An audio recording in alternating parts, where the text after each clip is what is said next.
Oh my God, oh my God, oh my God, oh my God, oh my God. Oh, jeez. I can't focus on anything else. The Jets are on the brink of signing Aaron Rodgers. I'm listening to, like, Rossini. I've got, like, the TV on. Oh, man, I can't function. This is bad. I don't know if you guys are with me on this. You got to be. I just can't focus on anything else. All right. In the chat, boys and girls,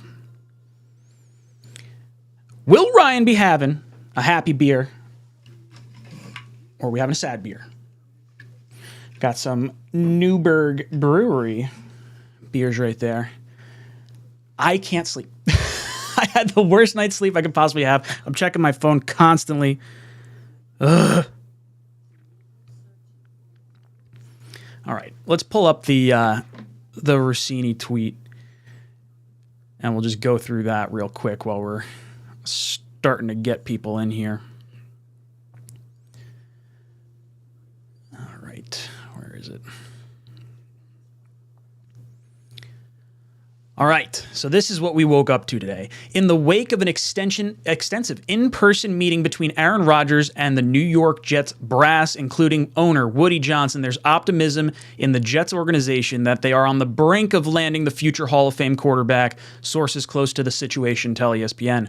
While optimism existed before the California meeting, Woody Johnson felt that it was important to meet in person, sources said. Johnson left the meeting excited and satisfied about the potential match. As the Jets internally are working under the optimism that this will happen, the Jets and the Packers remain engaged in conversation about compensation and contract, sources said. The conversation already started before the meeting. And so now, we wait to see if the Jets can close the deal to bring future Hall of Famer Aaron Rodgers from Green Bay to New York. Oh, man. Oh, man. Come on. Make it happen. I'm sick of this. I'm like, I can't get any work done because this is like hanging over our heads. Mike says, I'm okay with it. Kyung Joe says, Rodgers today. Mitt Flair, we're never going to sleep.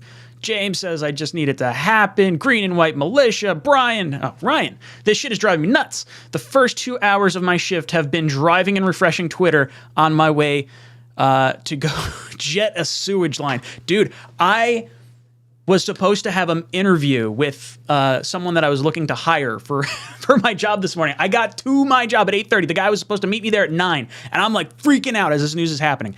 And I look at my phone the second I pull into the parking spot. I've decided to accept another offer. Thank you. I'm sorry. I'm not going to make the meeting at 9 o'clock. Oh, was I mad? I was like, you've got to be kidding me. If Aaron Rodgers signs and I missed it because of this, I'm going to lose my damn mind. So I am right there with you, Green and White Militia. I cannot do anything until this is done. Fernando. Ryan, my man. Ryan, a man of the people. With back-to-back streams. Back-to-back-to-back. I've streamed, I think, every day since, like, Thursday. Brandon says, I'm sick of waiting and not sleeping beer. Yeah, dude. That's where I'm at. Day drinking, bro? I'm not yet. We'll see what happens. Fingers crossed. I got Good Morning Football on right there. I figure if something breaks, that's probably a good spot to have it. I got you guys in the chat going on. What's going to happen is if this news breaks, we'll have some fun with it, but then I'm going to swap over to another stream with a different thumbnail so that way we can get everyone in there. That way they don't think it's like a Brink tweet or a Brink or something like that. So I do have that queued up, both for if he retires or if he comes. So we're going to have a stream regardless.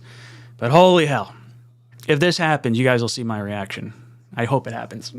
I hope it's got to happen, right? We've been putting way too much stock in this. Rocket the One says, if Aaron Rodgers gets traded today, I'm going to chug my pineapple juice and whiskey mix. I love it. AS says, let's go, so hyped. I'm tutoring English today, keeping an eye on the major New York Jets YouTube channels. Zach says, Aaron Rodgers, please sign to put Ryan out of his misery. He hasn't slept in days. Dude, I feel like I'm deranged. I'm like rabid at this point. I'm foaming at the mouth. Flight Right says, oh my God, can't wait. Sitting here at work with the phone next to me. Better call Saul. Ryan, about to have a heart attack over Rodgers. Yeah, I am. My heart's like pounding. It's like right there. We're right across the finish line. Come on, Jets. You could do it. Nosekill says, Aaron Rodgers went into the darkness retreat just to get a glimpse of what it has been like to be a Jets fan or player for the past 60 years. It's a done deal. The handshake is there. Socrates! Ryan, what's up, brother? It's good, dude. Rossini is on Get Up now. Okay, all right. Let's see. Let's put on Get Up.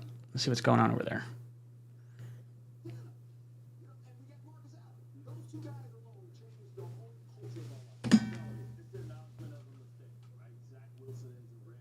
Oh, come on. Come on. Jason says, I'm waking up 3 times a night to look at my phone. Let's friggin' go already. Ugh. Robert says he's getting arthritis. Yeah, my thumb on the Twitter feed. I'm like cramping up. Get me to the blue tent. I need help. Kelvin, what's up, dude?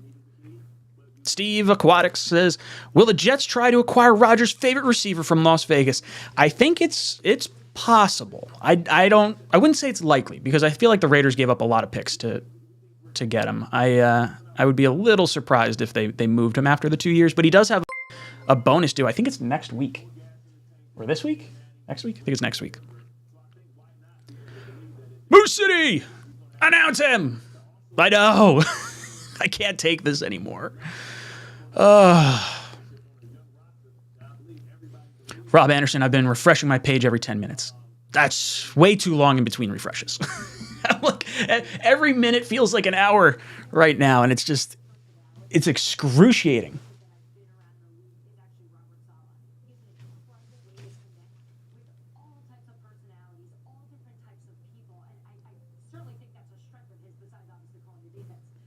So Rossini's talking about reaching out to players and how Salah's really good at that and one of his strengths.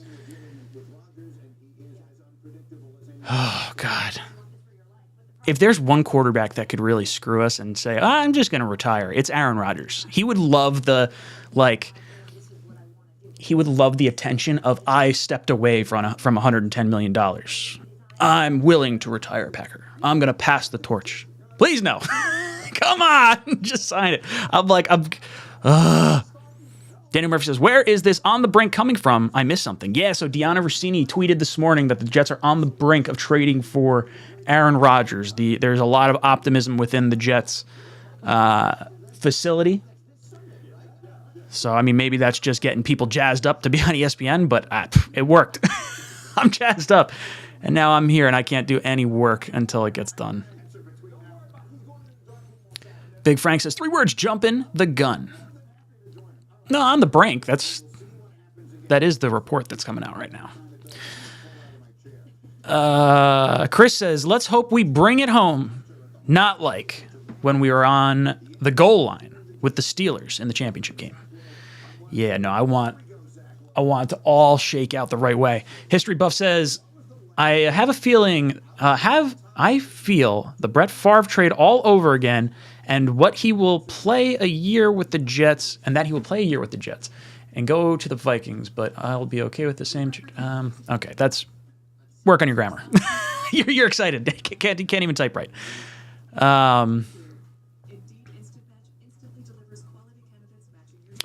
Jordan says, there was rumors of Woody's private jet was heading 30 minutes from Lamar Jackson. No, that's not true. It was not Woody's plane, and Woody has a house in Palm Beach. Just coincidence, nothing else. So the Jets are not in on Lamar, to my knowledge, right now. Lonely, what exactly are we waiting for? A trade or him not retiring? Well, we're waiting for him to confirm the trade. We want to know that the trade is going to happen. We think it's going to happen. But if he says, no, I'm good, I'm going to hang it up. The Packers and Jets are apparently working on stuff behind the scenes right now. They've been working on stuff before the Rodgers stuff, which leads me to believe like maybe Rodgers, after that lockdown period with the Jets yesterday, like at 2:30, maybe they were having discussions internally of who Rodgers wanted and where players were going to have to go and what was going to have to happen. Trey says, good morning. Your skin looks great today. Thank you. I've seen my head on a big screen before, so if you guys are watching on TV, I'm probably massive. That's why I started shifting my panels around a little bit. I was like, maybe I'm a little too big on the screen. Oh, man. Robert, the anxiety of not knowing is killing me. Get it done, JD. Yeah. I'm literally just going to sit here. I've got my coffee.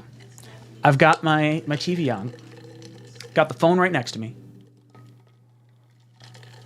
Oh, God. I don't know how much more I can take of this. It's got to happen today. I can't go into tomorrow. Percy says, wait, so you guys want Rodgers back, Adams, and Lazard? I will start calling you guys the New York Packers. Yeah, it's going to be called the New York Packers because we're going to want a lot of players that Rodgers wants. As long as Rodgers wants them, we're going to want them. But I don't think I would say Adams is the least likely of all those, just because of the contract and what you'd have to give up to get him. I think the Jets still need to go O-line in the first, and I don't want to trade 13 for Devontae. I'd rather trade like a mid-round pick. I think you can get D-Hop for a third. I think that's what you could do. I would do that. Braden says, he ain't retiring, Ryan. He's ours, just waiting to hear what it cost us at this point. I'm not counting my chickens. I know what happens when you count chickens. It's not happening. I'm not counting on it until it's sent out. Until I see the tweet, it's not happening. Dan says, Dwayne Brown wouldn't agree to come back, and Uzoma wouldn't have restructured his contract unless it's happening. I think they all believe it's happening. I'm pretty sure that's the thought process, and I think Dwayne Brown was told, hey, we're going after Rodgers hard. Like, this is the full court press. We need everyone on board. I think all the players are buying in. You're seeing all the tweets that I have linked up here that the players are sending. If you're Aaron Rodgers and you have a team in Green Bay that is trying to throw you out with the bathwater, they're trying to get rid of you. They're like, we're hoping he retires. We're just not going to say it out loud. We hope he retires. Or we hope that he can work out a trade and find someone else because we don't want to pay that guy his cap money, but he cannot come back here. That's what Aaron Rodgers is hearing right now. Meanwhile, all the Jet players are throwing love at him. The Jet fans are about to collectively lose their fucking shit. Like, he's got to be loving this. He's got to be smitten. The last time Rodgers was pissed off like this at the Packers, he won back-to-back MVPs with our offensive coordinator. So you better damn believe I want this to finish. Come on. Let's go. Moose City says, let me change topics from all this Aaron Rodgers talk. Who are we feeling at 13 if we keep it? And if not, who are we thinking at 43? All right, if we're thinking 13, I think it's got to be a tackle. Dwayne Brown's like 38, 39 years old. You gotta get someone in there. I'm still strongly for tackle at 13. I would say if you trade for Bakhtiari, that's probably, if it were to happen, that's when the 13 pick goes over, I think, which means you wouldn't have it. So then I would go for the center in the second round. John Michael Schmitz in the second round, or a trade down from 13, all seem very attractive. It kind of depends on what that trade package is. I want the second round pick, and I'd rather have a lower first round pick and pick up an extra second than sit at 13 if we've given up the second. So I'd probably change maybe what tackles I want. Any of the top three I'm good with. But I think safety is on the table. D-tackle could be on the table. Duncan says, longtime fan of yours, Pilot. I'm glad you're here to keep us all sane during the tense wait. Hope wifey forgives you soon. I have news. Not news, but Becca's gonna... I don't know if I'm in the doghouse or not. My wife's gonna kill me. God.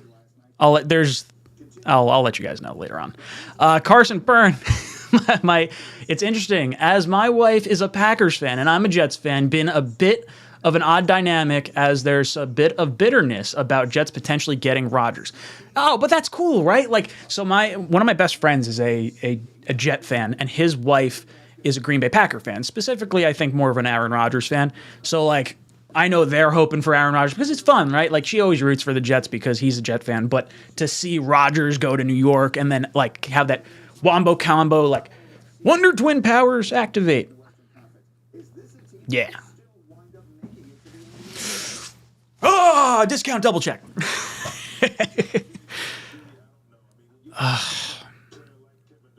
Braden says this can only be dragged on so long, right? Yeah, you gotta think it's gotta happen today or tomorrow. And I like with all the like, it feels like it's coming to a head right now. It feels like it. But it's not necessarily gonna happen. You could drag this out till tomorrow. I mean, really, I bet the Jets gave him a soft deadline by the 12th, but I think he's gonna let them know sooner. Oh, I should stop drinking the coffee. LOL, my heart is pounding. I have coffee and I don't care. I'm jazzed. I probably need decaf. Mike says Namath said that he will unretire 12 if Rodgers takes the spot. Yeah, I love it. I want some ceremony with Namath handing over a white old school Jet jersey with number 12 on it with stitched Rodgers on the back. Ugh, God, just give it to me. A.S. Ogletree says, if we get Rodgers, will you expect to get to the playoffs, divisional round, AFC Championship, Super Bowl? If we get Rodgers, this team's going to the friggin' Super Bowl. Book your tickets now, boys and girls. That's what's happening. I put $100 on the Jets getting to the Super Bowl. I know that's not a whole lot, but I think I'm expecting Super Bowl if the Jets get Rodgers. There is no way that I would expect anything less after what I saw from this team. Explosive says, I saw a report yesterday that Rodgers and his girlfriend bought an apartment in New York. Wasn't he dating someone like in Colorado last year too? I thought that's what it was. Or maybe someone lived in Colorado. I thought I saw reports of that. Yeah, dude, Rodgers has so much money. He probably has property in every city. Because, like, why would you stay in a hotel or anything like that? Well, I guess you'd fly back on the team jet. But I bet he's got spots everywhere. Oh, Matchy says, I'm a Packers fan. I've been for all my life. Love Rodgers. He is a field general. If the Jets get him, I'd be real happy for you guys, but just know he is definitely getting old, hard to watch. Yeah, I understand that. I get that he's getting old part. The Jets, like, put it this way. Rodgers bad last year without Hackett, with the broken thumb, with, like, not necessarily knowing his receivers the way you may want him to know him. He put up a season that if the Jets had would be like a top 5 season in our history. Like that's the kind of like, that's what we're having here. This is 50, 60 years of angst built up. If you get baseline, like I'm talking game manager, like let's call Aaron Rodgers like 16th best quarterback. Like let's say you get 16th to 20th play out of Aaron Rodgers. That is enough for the Jets to win the AFC East. I think that is enough to win a Super Bowl because I trust Aaron Rodgers in a one-game situation to go toe-to-toe with anyone, even if he's at that like cumulative stat game manager point, which I don't think he is. I think he's ready to go. I think he's pissed off. I think the last time he was pissed off and he was with our offensive coordinator, he won back-to-back MVPs. So I think people are chomping at the bit, and I think he's ready to just lose his mind. Ed the Red, I think Ryan is going to get plastered if we get Rodgers.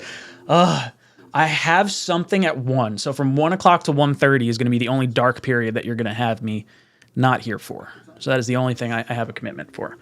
Matchy says the Jets aren't really a bad team for him to go to. Better than the Raiders, if you ask me. Yeah, I think so. I absolutely think so.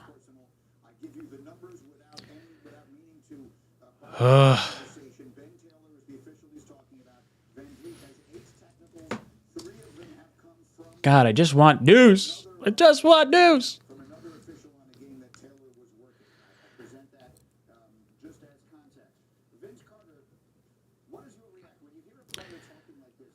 Ian Rappaport says the ball is in Aaron Rodgers' court. If he wants the Jets, he'll tell the Packers and they'll begin talks. Until then, we wait. Tom Pelissero, I guess, on Good Morning Football said, the Jets want Aaron Rodgers. Now the question is, does Aaron Rodgers want the Jets? Meanwhile, Lamar Jackson has to wait and find out his market until next Wednesday. Yeah, so are you not allowed to sign him to an offer sheet or talk to him? You may not. I think you can talk to Lamar starting on Monday. You may not be able to sign him to an offer sheet until Wednesday, though. Because of the tampering period and like the legal start of free agency. It's got to be Rodgers. I don't even want to think about Lamar until it's not an option. Chris, what's up, dude? Drops in, says, morning, Ryan. If Rodgers says no to wearing 12, could he possibly take number 4 and he takes us to the promised land and sticks it to Favre? It would be pretty funny if he took number 4 just to stick it to Favre. That I would actually really enjoy that. I think he might go back to his Cal number 8 if he were to come here, but I would kind of like to see him take 12. I really, really enjoy that. Oscar says, I put money on the Jets Super Bowl last month when it was plus 3,500. Oh, no, I didn't know it was that high. I guess I should have at some point. Now it's plus 1,800 on DraftKings. Yeah, I saw that went up to plus 1,800 yesterday. I think I saw. I saw some sports books are at plus 1,600. If the Jets get Rodgers, imagine what that's going to shoot up to.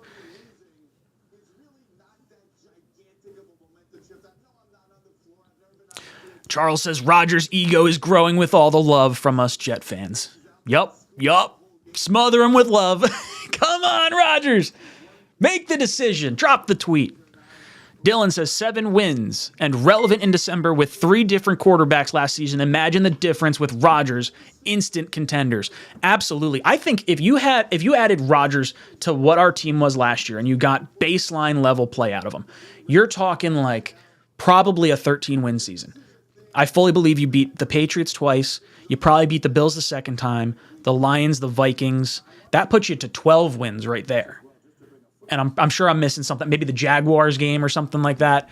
Not to mention some of the other stuff later on. Like I think 13-4 would have been realistic with Rodgers. That's my prediction going into the season. Go lofty. Percy says Rodgers historically starts off slow in games 1 through 4 while he gets used to his receivers. After that, however, you guys will see a jump. You will jump for joy, I guarantee it. Yeah, I think what's going to happen is Rodgers, if he buys in, I think the Jets want him here for all the offseason workouts. I think that's going to be part of it. It's like, hey, look, we want you here. We think we can win. Like, give us your all. We're all about it. We're all in on you. You can have everything you want. We just ask that you're committed while you're here. If you think you might retire after a year, totally fine. We don't care. We want you 100% for this year. If you want to come back next year, we want you 100% for next year. You want to come back the year after that? 3 years? Perfect. Let's keep going. We will give you everything you want. We have all the young talent right now. Let's go win a ring. We can do what the Bucs did with Tom Brady. And I think Rodgers wants that. Lee Epstein says, Ryan, I'm with you. I'm a corporate recruiter, and I'm about to cancel all my phone interviews to tomorrow, so I won't have to be on the phone if news breaks. Dude, I'm like on edge. I'm supposed to go back to work tomorrow. Today, I was supposed to interview someone today, and the person no-showed on me. And they said, hey, sorry, last second, can't make the meeting. And I'm like salty about it. I'm not real happy. Tony B, welcome to the channel. Dupercabra reports are saying Rodgers bought an apartment in Manhattan. Let's make it happen. Let's make it happen, baby. A-doo-doo. Thank you for the super chat. Says, top of the morning to you. Do you see any scenario where the Jets trade back in this year's draft? Yes. If the Jets trade, let's call it a second-round pick for Rodgers. If the Jets trade the second-round pick for Rodgers, I would want to trade down from 13 to like the mid-20s to recoup a second-round pick. I want a shot at the center from Minnesota. I still want to tackle regardless. I mean, unless something real squirrely happens, but I would like to trade down.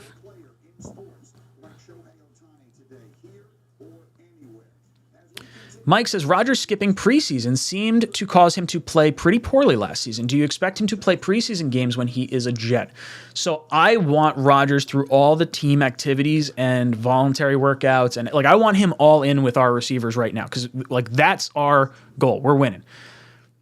I would want him all there for that. But I would say for the preseason, no, I don't even need him to take a snap in the preseason. I am totally fine with him sitting out, or doing like, a quarter per preseason or something like that, or a drive. I'm not concerned about Aaron Rodgers coming onto the field. I want the chemistry with the receivers. And if you feel like you can simulate that in practice based on what the defenses are showing you, I don't care. I'd rather give every single non-starter rep to Zach Wilson and just keep throwing reps at this kid. Get him his redshirt season. Get him as much practice as possible. Because if the doomsday scenario happened where Rodgers were to like get hurt or something like that, you would likely need to rely on Zach. And I want as much as possible that could help. Salman says he shouldn't take 12 because when they build his statue in Times Square, people will confuse it with Namath. No, they'll have both. It'll be like a high five. Boom! Right in the middle. Craig! Thank you for joining the channel, dude. Subscribe to the channel. AS says, what are the assumed floor and ceiling per game for Rodgers? Floor, 2 touchdowns and 1 pick. Ceiling, 4 touchdowns, 0 picks. We had games, plural, that had 0 touchdowns last year. Will be a huge improvement, inevitable, plus Brees. Yeah, well, that's just it. You had a healthy Brees back. I think they're going to IR Brees for a little bit. I would say week 4 to 6, I think, is when you bring Brees back. I don't want to force him back into action right off the bat. A little bit fresher legs are fine with me. I mean, if he's ready to go for week 1, by all means, but I don't want to escalate or advance that timeline any further. As far as what we could get from him, better than 10 touchdowns throughout a season. That's going to be perfect. DY says, Ryan, we need to get that free agent safety also. There's a few safeties that people like. There's Chauncey Gardner-Johnson. Chauncey. I'm gonna keep butchering the name. The safety from Philly. I know people want the Jesse Bates from Cincinnati or Poyer from the Bills. I would prefer to go Jimmy Ward because I think he's going to be a little bit cheaper. Oscar, I called off the next 2 days. Dude, that's like, yeah. Yup. Yeah, I want to call out the next 2 days. Bumpy says, yo, D-Hop to the Jets. Davis and a third would guarantee a championship round berth. I would love to get D-Hop. That would be really cool. Plus, it would probably prevent the Patriots from getting him because I think Bill O'Brien's going to try and bring him back. Carl Banana says, what about the center from Ohio State? I really like him. I love that he's a Jet fan. Luke Weipler. I would be very, very excited for him. Imagine if we got him as center. You got DeJuan Jones, their right tackle. Maybe you got Paris Johnson. You bring in all 3 Ohio State offensive linemen. You got Garrett Wilson, Jeremy Ruckert. Let's go Ohio State Jets. I'm all about it. Their offensive line players are pretty damn good. Robbie with a horrible take. Do we sign Wentz as a backup after Aaron Rodgers? No, I don't want Wentz.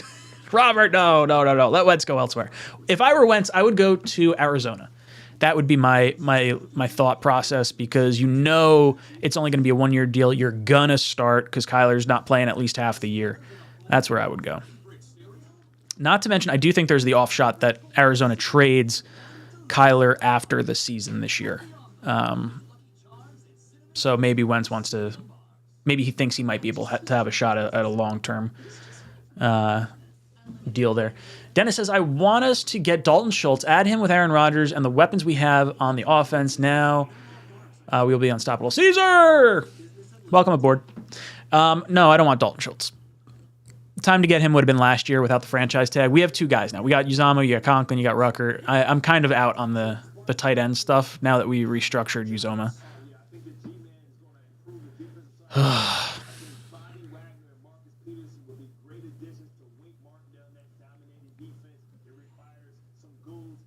Jay says, why is it taking so long already? Rodgers, sign already. I know.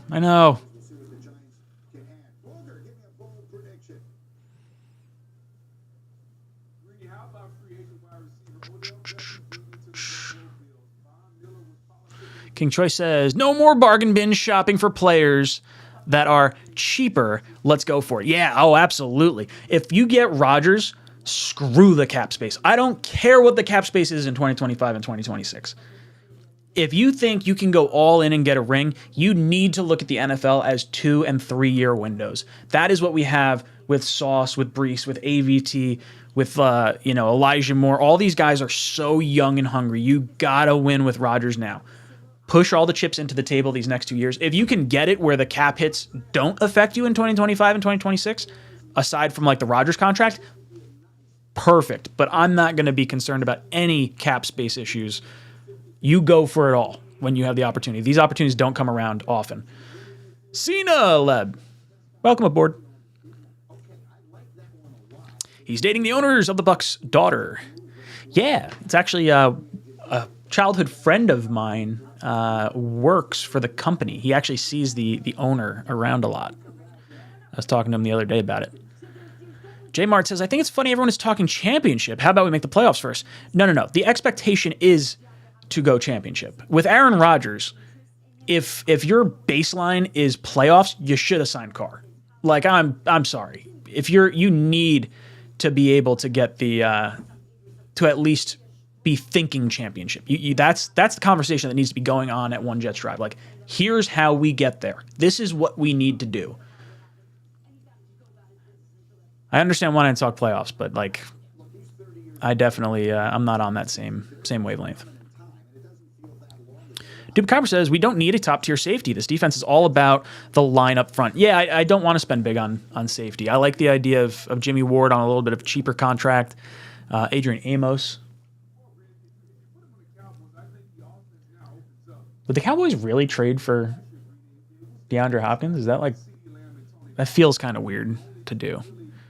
Maybe not. I guess he goes back to Texas, right? Craig, Rodgers gives you a 2-year window. Yeah, absolutely. Oscar says, when Rodgers news drops, Modelo's and some pre-rolls will be consumed. I've got my happy and sad beers right here. They're either going to be 4 happy beers or 4 sad beers. Man, my heart. Carl, Conklin needs to show up this year. He really fizzled, but towards the end of the year. Yeah, I think he was disappointing for me a little bit. I was expecting a lot from him the Minnesota game. He had a few weird drops or fumbles earlier in the season. I like what I saw from him. I think he's a key piece, and I think you could absolutely restructure him if he shows out a little bit more. Like, maybe they did not restructure him right now because they like maybe the team aspect of Uzoma, which I think they definitely do. Yeah, I don't know. I want to see more from him, though. How long are you going live for, man? I think I'm probably going live till like 12:45. I have a commitment from like 1 to 1:30, so I'm going to have to dip out for that half hour or so. But other than that, then I'll probably be back on because like I'm literally unproductive in every other aspect of my life right now. That's where I'm at. I'm not getting anything else done because this news is hanging over our heads. Senelib, our newest subscriber, says, I'm a Cal fan. I used to watch Aaron Rodgers in college, was in LA versus USC when Rodgers went 25 for 25. I knew that day I was seeing a Hall of Fame caliber quarterback. Oh man, that would be so exciting. I want like, yeah, I mean, we're not even asking for a lot as Jet fans. I'm hoping for like, if you can get me to 3,800 yards and 30 touchdowns, that would set. If you get us to 4,000 yards and 30 touchdowns, 31 touchdowns, I think that sets all our records. Sets all the records. Jared, welcome aboard. I'll be your pilot today. Caden says, Ryan, do you think it will happen today? I damn hope so. I really hope so. I can't do this anymore. I'm losing. My hair's gonna turn gray. I'm gonna lose like. I'm losing brain cells as this goes. Rafi says, to be honest, I have no idea what's happening. There's so many conflicting information. So we don't know anything that's going on. It's literally Jets are on the brink of trading for Aaron Rodgers. That's all we know right now. Oscar says, I literally don't remember the last time Rodgers had a defense like the one we have. This is like a scary defense. I think there's the potential for them to not be in the top 5 next year because of it's hard to duplicate performances year over year, and we did pad our stats a little bit in the beginning of last season with some really bad quarterback play from opposing teams. But I think the addition of an Aaron Rodgers will help elevate it so much that pass rush and that secondary that we really like will be able to get those turnovers similarly to what we saw out of those early games where we took advantage of bad quarterback play, but you saw the formula was there. If you pressure the quarterback, they could throw poor balls. You're going to get sacks. You're going to get potential interceptions. So I think that, to me, all big-time things. Greg says, do you think our offensive line would protect Aaron Rodgers and not get him sacked a bunch of times? Yes. Last year, the Jets had I think it was the 20th best offensive line, and that was with tackles 5 and 6 at some points in the season, and you lose AVT. I think if you come back and you're just baseline healthy, plus you add in another tackle and center, which is what seems like is going to happen, I think this line's going to be fine. And then if you wind up getting back to Ari, which I'm less optimistic that that's going to happen, but I think the O-line is not going to be a problem. John says, when Rodgers signs, we mark it this season by marrying the 1969 championship team with our current roster. Be a beautiful thing. John, welcome aboard. AS, keeping an eye on the TV, too. Ryan, got all angles. Yeah, I got Get Up right here. Rossini's on it. They're talking Ravens placed the non-exclusive tag on Lamar right now. I just want news to break. Ugh. I had the idea last night, and I was like, oh, you know what? Before I went live, I was like, oh, I'm just going to turn my camera on. I can't be going nonstop. And I did it for an hour. I was like, okay, if the news breaks, at least I'm I got the genuine reaction. But I found myself pacing around the office. I was like, I just need to talk to someone. I can't do this. There was nothing on TV. There was nothing on ESPN, ESPN2, NFL Network last night. And now I just know we got a bunch of you guys in here, which is cool because you guys are feeling the same way I'm feeling. Moose City says, Rodgers will be the best quarterback we've ever had. Joe is a legend, but without the Super Bowl, would he be the hero he is today? He would still be our best quarterback in our franchise's history, I think. He would still own our records, or the ones he does have.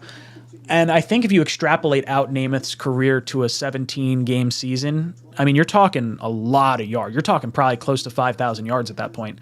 Remember, he did that in a 14-game season. So Namath, without the Super Bowl, he wouldn't be looked at as prestigious because he doesn't have the hardware, obviously. But yeah, that's our guy.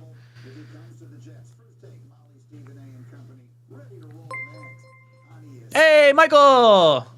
Thank you for becoming a member of the channel. Joining the economy tier.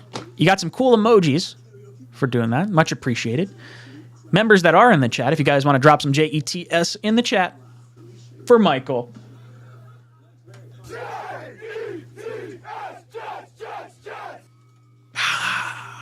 There you go.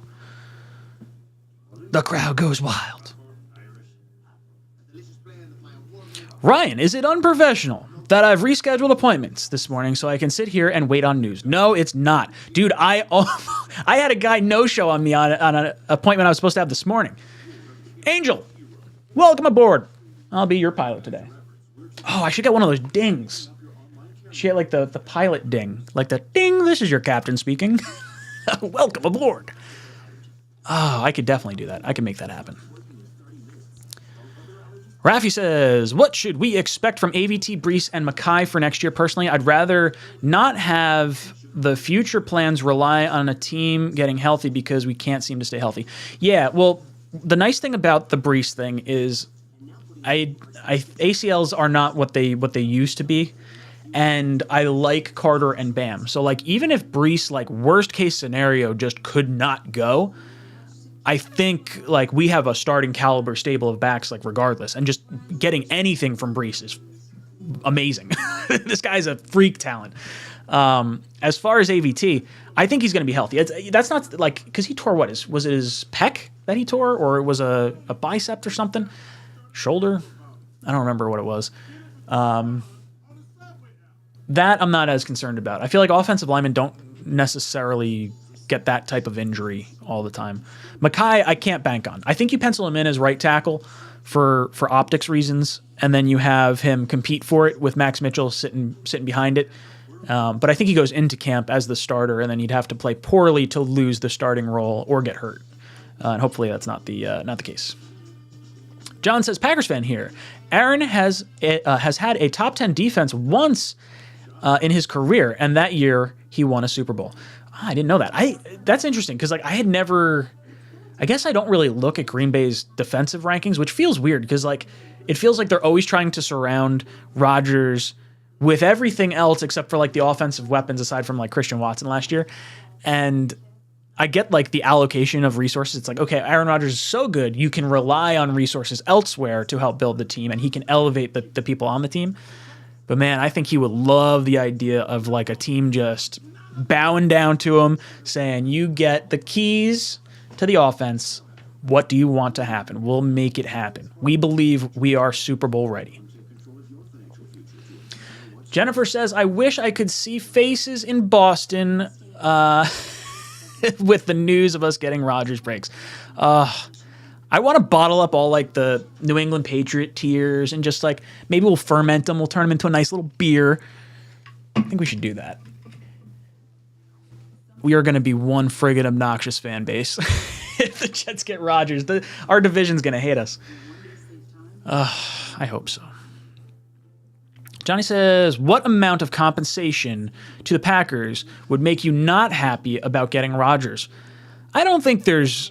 they'd have to give up 2 firsts or something like that. I can rationalize in my head giving up number 13 for Aaron Rodgers and a conditional pick next year that if you win the Super Bowl could be a first. I have no problem with gambling a first round pick on a Super Bowl. I don't think you're going to have to though. That's really the thing. There's no other teams in on this. So a second round pick, that's the highest I'm going to offer right now. I would not offer the first round pick. I wouldn't be upset with 13, but you'd have to, if you concretely guaranteed 2 firsts, I'd be a little irritated. It'd still be fun, but I would be irritated. I think it's going to be a second this year and a conditional first next year. Mr. BMW Lotus. Ooh, you got some nice cars over there. Welcome aboard. I'll be your pilot. Mike says, good morning. Aaron will be coming soon. Things are being put into place. Let's just be patient. I can't be patient. I want instant coffee. I don't want to grow the beans.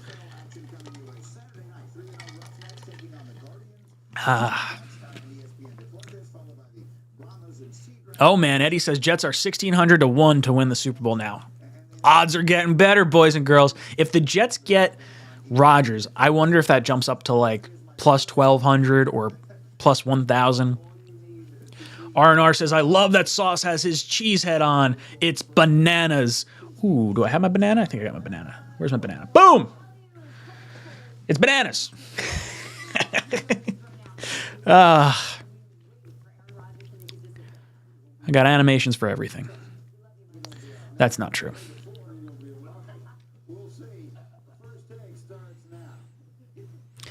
Eric says, this is so reminiscent of the Brett Favre trade that I'm not as excited as I should be. Oh, Eric, this is not...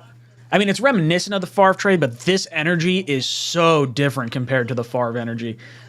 Fans were excited when we got Favre, and you knew the Jets were going to have a really good team with Favre, but you did not know. I shouldn't say you didn't know. There's so much social media now, and the instant news and the rush of information that happens. This is a whole different whirlwind than Favre, at least how I remember it. That was right when Facebook was starting to become a thing, not even be super popular. Young Stench, to Ryan and everyone that is losing sleep over this, try to relax, go to work, live your lives. Don't let Rodgers' wishy-washy ass rule your lives. This is Jets Talk 24/7. This damn team runs my life. I can't get any work done while this is hanging over my head. That's the thing. Like, I can't focus. I was trying. Becca's like, "Oh, you want to go up and watch a show in bed?" Yeah, sure. I'll go upstairs. I'll go into bed, and I'm like pacing around the bed. Becca's like, "You're not. You can't stop looking at your phone." I was like, "I need to go. I need to go talk to some people on the internet. I need to. I can't be alone for this." Michael says, "Greetings from Germany, Ryan. Love your content." Whoop, which way? This way. Boom. What time you got over there? It's got to be like 2 p.m.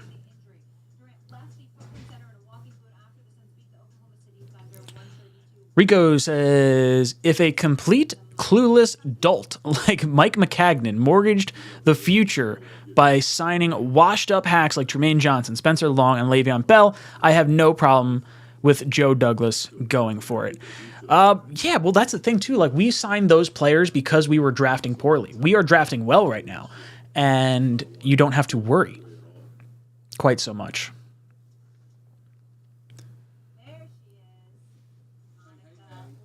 All right, now I got to switch to a different thing, because now we're on First Take, and I'm not doing First Take.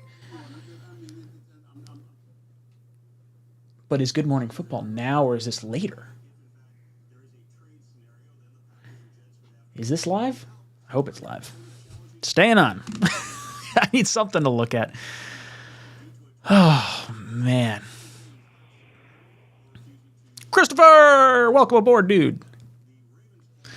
Vladdy P says, get Devontae with the 13th pick. Let's run the AFC. I still want the tackle. If they think they can solve tackle and they don't need 13, and that's the guy you want Devontae? Okay. That's fine. But I kind of want to go for DeAndre Hopkins for, like, I think you can get him for less. Chris, I'm watching this at work, hidden in my office, doors shut and all. Dude. Look at this guy. You are a man-child. I bet you still play video games, loser. You damn right I do. I love playing video games. It's great. I'm pretty good at it, too.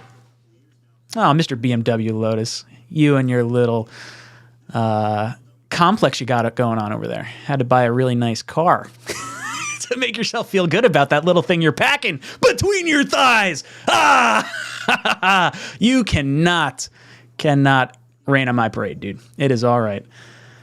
Mike says, do you have an Aaron Rodgers animation ready? No, but I have a few that I want to cook up. I kind of want him in a Jets uniform photoshopped before I start animating things with Rodgers. I don't want to have him just pop up in Packers. Boss Star was the same with me. Changed the channel as soon as Stephen A. Smith popped up. Yeah, I'm not. I used to like. I liked First Take, like early on when it was Cold Pizza, and then even like initially it was really good. And then I started probably like around 2011 or 12. I was like, I'm done with this. Aha! All right. See, look at Eddie go. That's a good thought process. He said, go to FS1. Different channel for me, but that's all right. What do we got? FS1's live. There we go. Because what is it? I think it's Undisputed, and then is it Cowherd after this? I think it is. I think it's the Herd after this. Good looks, Eddie. Keep me honest. Ryan says, if you want to tackle, I think the play is to sign a free agent tackle. I don't know if you have time to wait for a rookie tackle to develop with Rodgers in the fold. Well, I think you have Brown, and then you have the tackle kind of waiting in the wings. I'm cool with signing a tackle. There's actually a few really good ones. I'd have to look and see who is actually hitting free agency now and who has been either tagged or has been restructured or kept on the team, because I know Atlanta had a tackle, 49ers had a tackle, Orlando Brown is obviously out there. Tunsil's got a massive cap hit. I don't think they are going to let him go. I think they're going to restructure him and keep him long term because they want to draft the quarterback, which could be the same thing with Bakhtiari, but I think Tunsil's like 4 years younger. Yeah, I wouldn't hate going a free agent tackle. It wouldn't shock me, honestly, if Douglas felt he could hit on tackle in the mid rounds, because he was on the Philly team when they drafted their current left tackle in like the 6th or 7th round. So you can get offensive linemen late.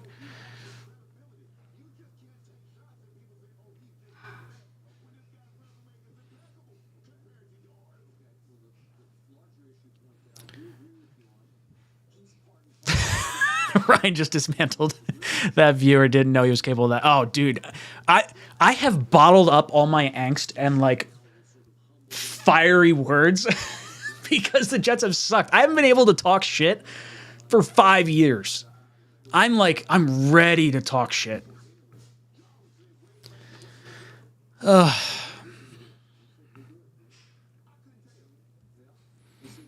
Bonkerton says, you don't really have to wait for O tackles to develop if you draft the right one.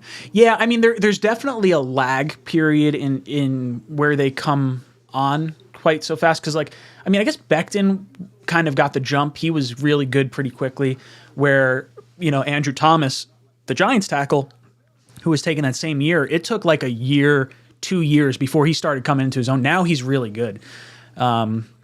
And some of that might have been quarterback play, coaching, things of that nature as well. So there's a lot of variables. The nice thing is we have Dwayne Brown, so you wouldn't be necessarily forcing your rookie into the starting role if you wanted to do that. But I think if you have Brown as your starting left tackle, I think that almost indicates that Douglas would be willing to draft a tackle to learn behind Brown for a year.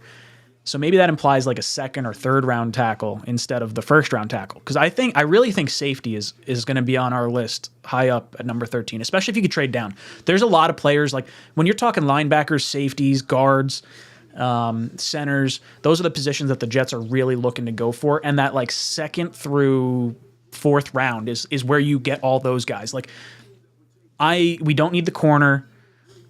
You need the tackle, but less so because of Brown and Mackay, and even because of AVT. Because of AVT's flexibility, you can almost gamble a little bit and go with a higher end center and guard in maybe the second round and get a developmental tackle. And if you hit the oh shit scenario, AVT gets bumped out to tackle if the other player's not ready. I think that's what happens. Ooh, let me go say hi to Becca real quick.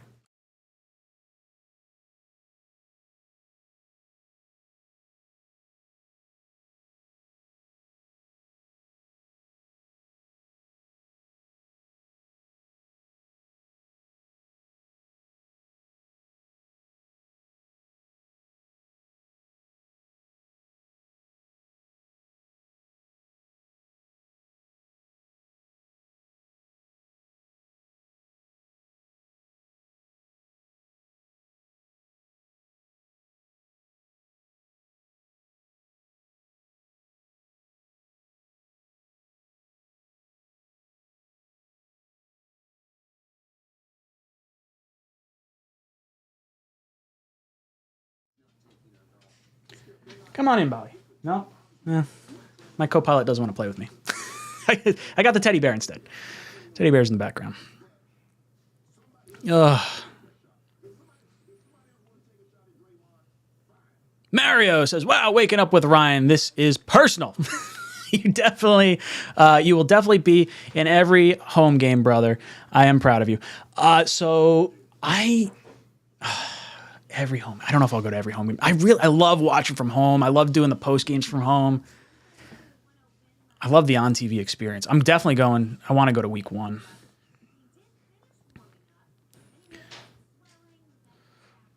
Michael!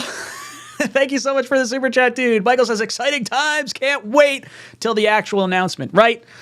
On the edge of our seats. Edge of our seats. I've got my happy and sad beers. Right now, in the live chat, we have 587 votes.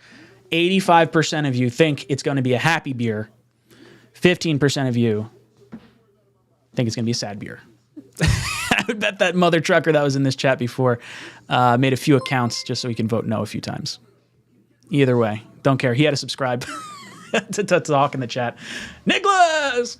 George the King says, did you take off to watch for Rodgers? So I get laid off for the winter because I work in golf. So I'm usually off right now. But today I had a meeting at 9 o'clock for an interview for my second in charge or for second in command. And the guy canceled the meeting. I pulled into the parking lot and I'm sitting there and meanwhile, all this Rodgers stuff is going on. And I'm like looking at my phone. I was like, oh my God. Like, I can't believe I have to deal with this right now.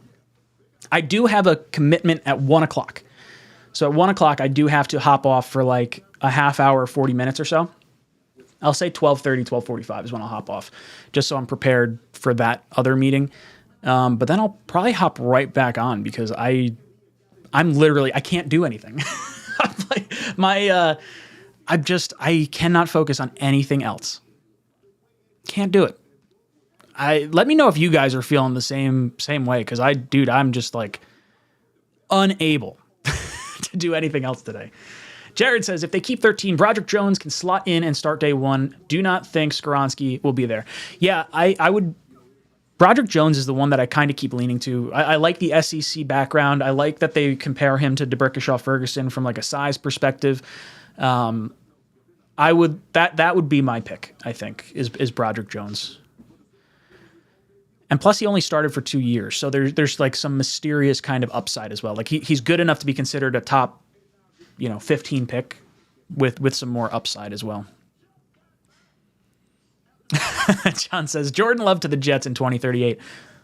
Screw it. Why not? The closest chance we really had for a Super Bowl, I feel like, was the start of like the Favre trade. Like if Favre had stayed for the 3 years here that he did with like, the 1 year here and the 2 years with Minnesota, I think the Jets would have won a Super Bowl.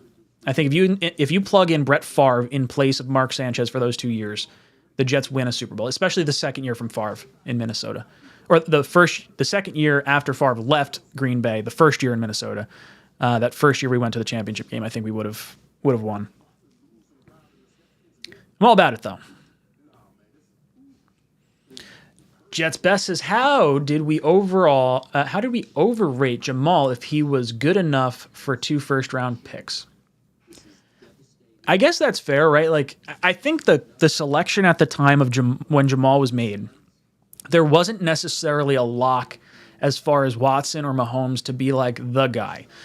I think if those drafts were redone, they would slide further up. Obviously, knowing their careers, they'd be picks 1 and 2. But I think that style of quarterback and the accolades they had, if that were to happen now, they would not go at pick 10 and 12 or whatever they ended up going at. Jamal, our culture was so jacked up at that time. Jamal was absolutely a culture pick.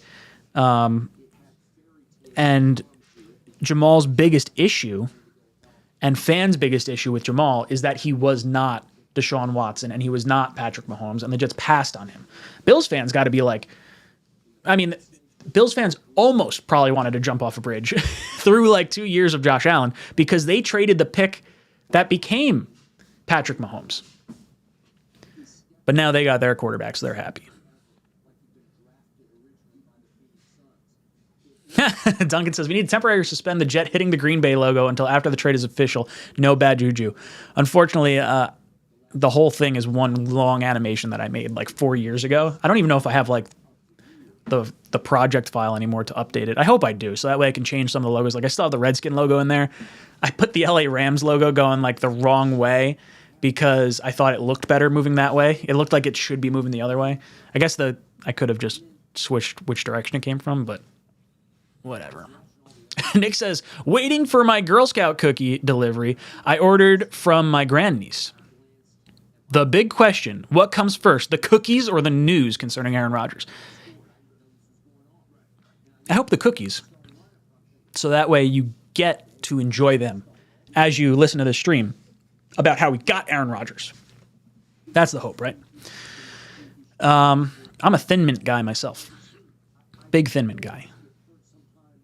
Maybe when Shay becomes old enough, if she wants to do Girl Scouts, we'll do try to sell some Girl Scout cookies on Jets Talk. See how that comes across. Rico says, hey, Ryan, can you program that jet to shoot multiple A-bombs at that annoying moron named FM in the chat? Hey, FM's always in here. I got no hate for FM. He gets people riled up. I don't like his takes, but he's always appreciated. Tyler says, gotta say hi to his wife because he is in the doghouse. I'm not really in the doghouse. I'm not productive. That's the thing. We just put Shay in daycare for like starting yesterday. So I'm actually like kind of off daddy duty right now, which is okay. So I'm not quite as in the doghouse, but definitely definitely not out of the woods yet. Rick says, so the Jets and Rodgers are still in talks today. Excellent news if that's so. I wonder if it's the Jets and Rodgers that are talking, or if it's Rodgers and the Packers, or the Jets and the Packers, or maybe it's all three altogether. I don't know. I can't wait to hear what happens out like behind the scenes. The One Jets Drive episode for whatever happens with Rodgers is going to be friggin' bonkers. Let alone when you have, like, I guarantee you're going to get I guarantee. Sorry, words are hard right now. I'm all over the place. I've lost my train. I don't even know where I was going with that. I had something I wanted to say, and like I looked up at the TV, and it wasn't that. KD could be out for regular season with ankle injury after pregame slip. Sucks. Don't care. Aaron Rodgers is all I care about today. If we were bringing Rodgers, why would we trade any core player that'll help us in the next 2 years? It's dumb as fuck. Yeah, no, I agree. I think this is the situation where you mortgage the future to get the ring now. You do what the Rams have done. The nice thing is we have so many really good young players that you don't have to mortgage those picks just yet. Now, if you're thinking like, okay, we can get some really stout, maybe there's like a cheap offensive lineman that's on a rookie contract somewhere that's like disgruntled with his team because he's 3 years into his career and now he's not getting the contract. In that situation, then you go make the move and you make the trade and you bring him in. But I think as far as our own players, I don't move anyone. I heard some people asking like, hey, would you move Quinnen in an attempt to lessen the package for like a Lamar Jackson or something like that? And my answer would be no. I don't think you do that because you're going all in now, and you got to win now. And Quinnen's such a massive part of this team. What compensation would make a sad beer? A sad beer would be if he ultimately retires. That's the sad beer. That's what that's for.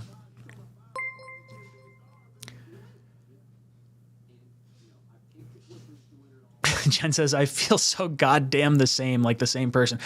Dude, I'm like, it hurts. It hurts. I think we're all in that same boat right now. Mario says, lucky for me, I work third shift. Any news? I'm on it, guys. Let's go Jets. It is officially like Jets Talk 24/7. Yeah, it feels like Jets Talk 24/7 because I've been in front of this camera streaming like almost every day.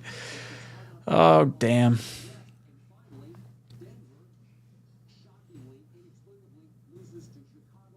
Jets fan says, can we stop talking about drafting left tackle? LOL, we literally have no right tackle. Well, that's going to be Becton, I think. Becton and Brown. They're going to start whoever are the best people out there. Citybert says, maybe 4 quarterbacks in the top 10 of the draft. Our pick is actually very valuable at 13. I hope we can keep to draft an offensive lineman or trade down. Yeah, I do want to hold on to 13. I don't want to trade 13 for Rodgers. If my back was against the wall and Rodgers was like, I'm going to retire if you don't give up 13, that's not ever going to happen. But then, I guess gun to my head, I would. But I want to hold on to 13. I would prefer to trade down. I think the quantity of potentially good players is almost more important than any one singular player. I'm curious to see how the Jets feel on it. Either way, I'm sure the reaction is going to be, we got the top guy on our board, like it always is. Moose City says, a lot of people are talking about bringing in Davante Adams, but I'd rather roll with the wide receivers we have. Rodgers made average wide receivers look good with Aaron Rodgers, G-Dub, and more going for 1,400 yards easy. Yeah, I don't want to go after Davante Adams because I think he's going to be the most expensive of the options. Like if Rodgers wants Cobb and Lazard, green light all day. Let's sign them yesterday. I think if you're then talking, okay, where do you want to go? Like if maybe Lazard wants a lot of money and he's not going to follow Rodgers, then maybe there's a situation where you say, okay, we're going to wait and it's going to be maybe a trade target, maybe a free agent guy, something along those lines. I think DeAndre Hopkins should be on the table if I were the New York Jets. But I wouldn't hate Davante Adams, but I I don't think the Jets are going to go for him. I would be a little surprised. I'd be surprised if the Raiders honestly traded him.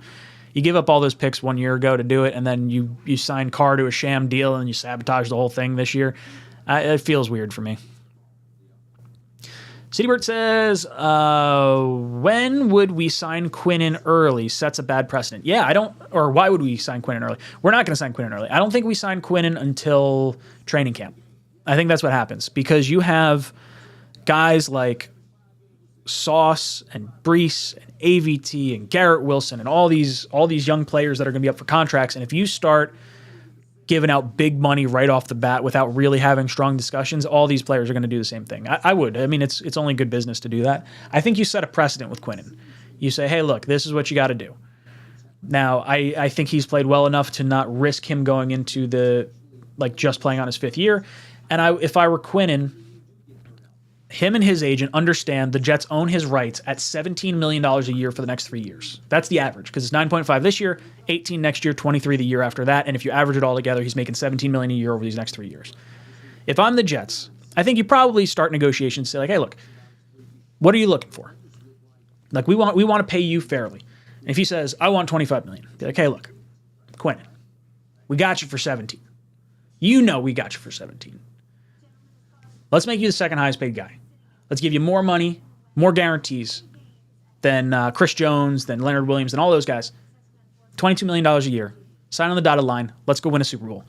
If he balks at that and he wants 25, franchise tag him and just, not franchise tag. Let him play on his 5th-year option and then let it play out. Because I think if it got out that the Jets offered him the deal that I'm saying, I think it would put Quinnen more in a bad light than anything else. But I think Douglas waits till training camp, just before training camp, like on the eve of training camp where it's more of a story, they'll sign Quinnen. Quinnen's almost like the Revis sort of situation, right? Like we're hoping to win a ring with Revis, and then we have the contract struggle. Like, is Quinnen going to start holding out? Now we have that contract struggle, and then it's Hard Knocks again. I'm seeing flashbacks. But yeah, Quinnen's going to get done. They'll pay Quinnen. We put too much. We put too much stock in it otherwise. Or we put a lot of stock in the D line. I'm scatterbrained right now. I'm like reading the chat and like trying to say words at the same time.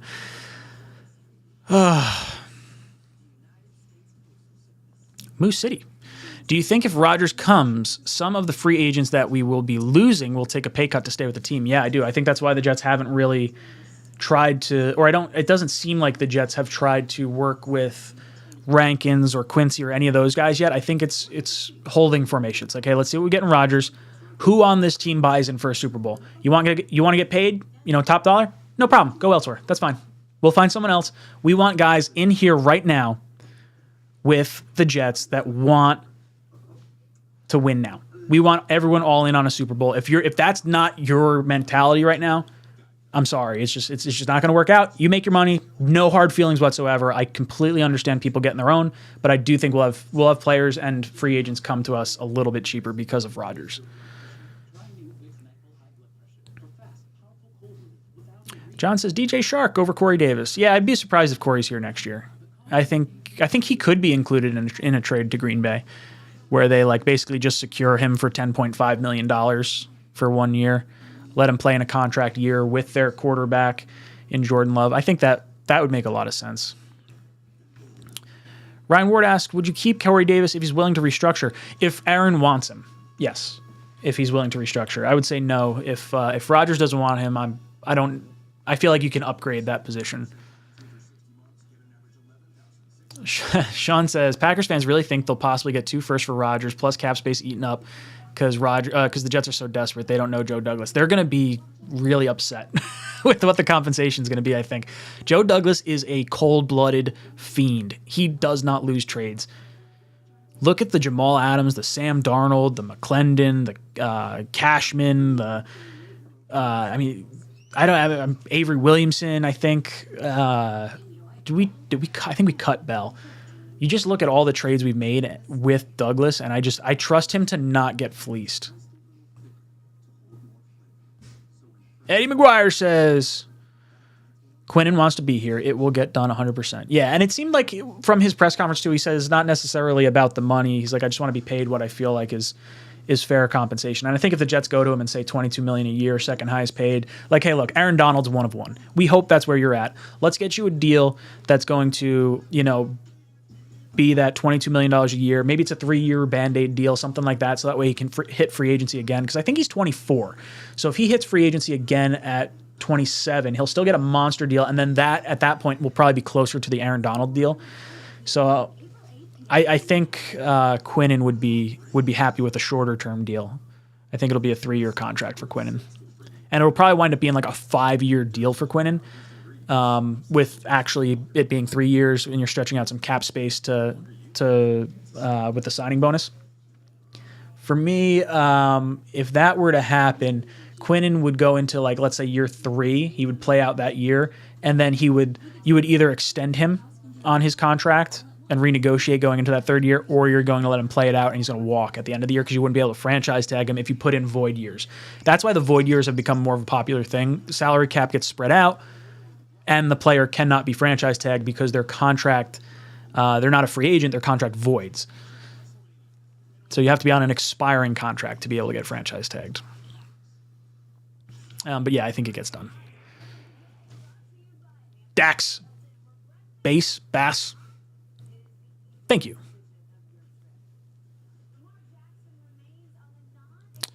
5 years, 125 for Quinnen. That's too much for me. I don't think you need to. I don't think he's going to take a 5-year deal. I think it is going to be a 3-year deal. But I don't think you need to go up to 25 a year. Ryan says, let's go. Was so excited to see you streaming while on this boring treadmill. Well, keep running. Keep running. You're going to run for all of us until Aaron Rodgers signs. Don't do that. You'll fall asleep. Maybe it happens tomorrow. Socrates says, Ryan, hire me. I'll be to be your intern. Pay me in happy beers. I'm probably going to look for a few interns to help me with some stuff that I'm just, with the dadly duties and everything I got going on, I need a little bit of help. So maybe I'll have something there. UK Jets fan says, geez, I hope to see it made official right here, Ryan. I was live for the Le'Veon Bell signing. My audio is all jacked up. I was hammered on some Tito's. And oh man, that was one of the more rowdy times we had. That was a lot of fun.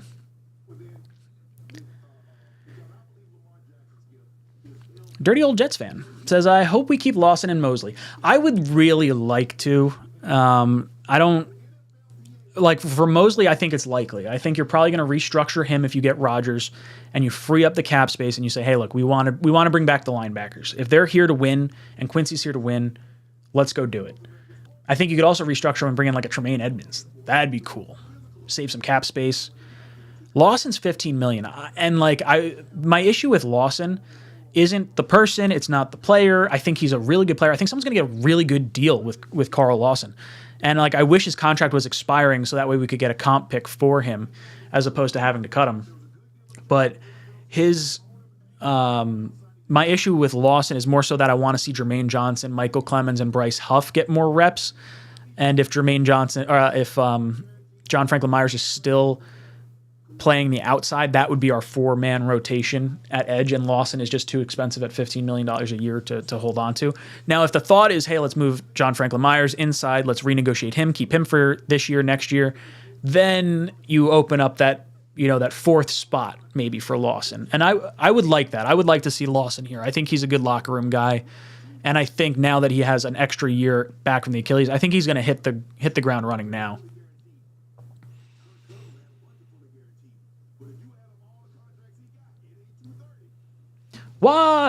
Thank you for the super chat too. He says, do you think we bring in Cobb if we get Rodgers? Yeah, that's kind of like the popular thing everyone's been saying, because you can cut Braxton Berrios, bring in Cobb. I think it's just a matter of if Cobb wants to move here. If he's willing to move here, like it's one thing where Cobb was playing elsewhere and went back to Green Bay because I feel like there's a comfort level there. With Rodgers and Cobb, part of me almost hopes Cobb doesn't want to come. And then I would then restructure Braxton Berrios to 1 year, $2 million, or 2 years, $4 million, or something like that, and keep him for the next 2 years. I would prefer to keep Braxton over Cobb, but if Cobb is the sticking point for Rodgers, I would bring him here.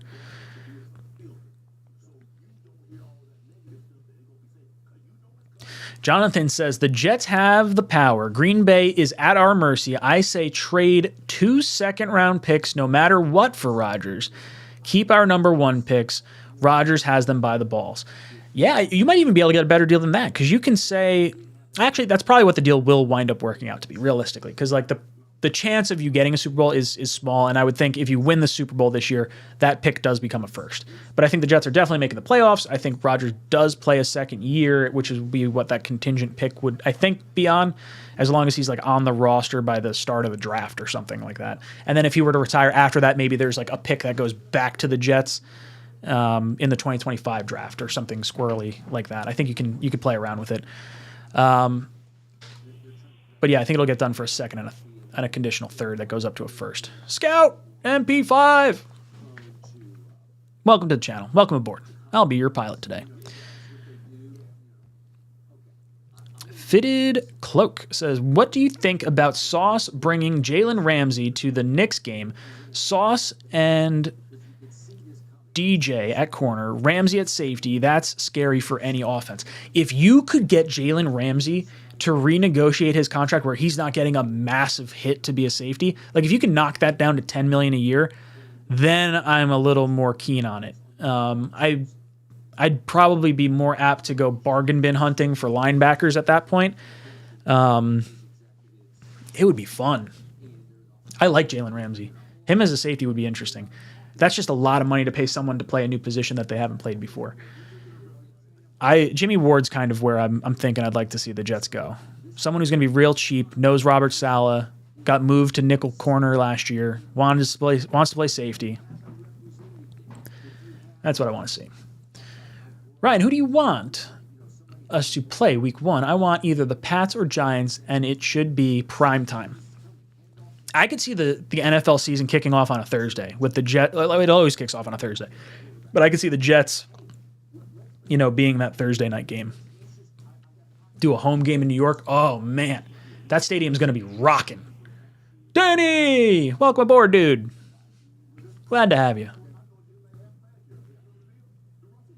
Oh, no, Ryan, I got an exam in 30 minutes, but this is more important. Rodgers time, baby. It's got to happen today, right? Like, please don't happen tomorrow. I'm like, I cannot take this. My productivity is so astronomically low right now. Rick Fisher, Ryan, how often do you play a round of golf? Not very frequently. I play maybe 3-4 rounds a year, and mostly it's 9-hole rounds. By the time I'm done working at the course, I'm tapped out. I want to go home. I don't want to be there, especially because like if I'm playing at my home course and I'm not going to one of the other associated courses, everyone at the property is asking me questions about the property and their schedule and what's going on and events, and so like I try to get out of there when I can.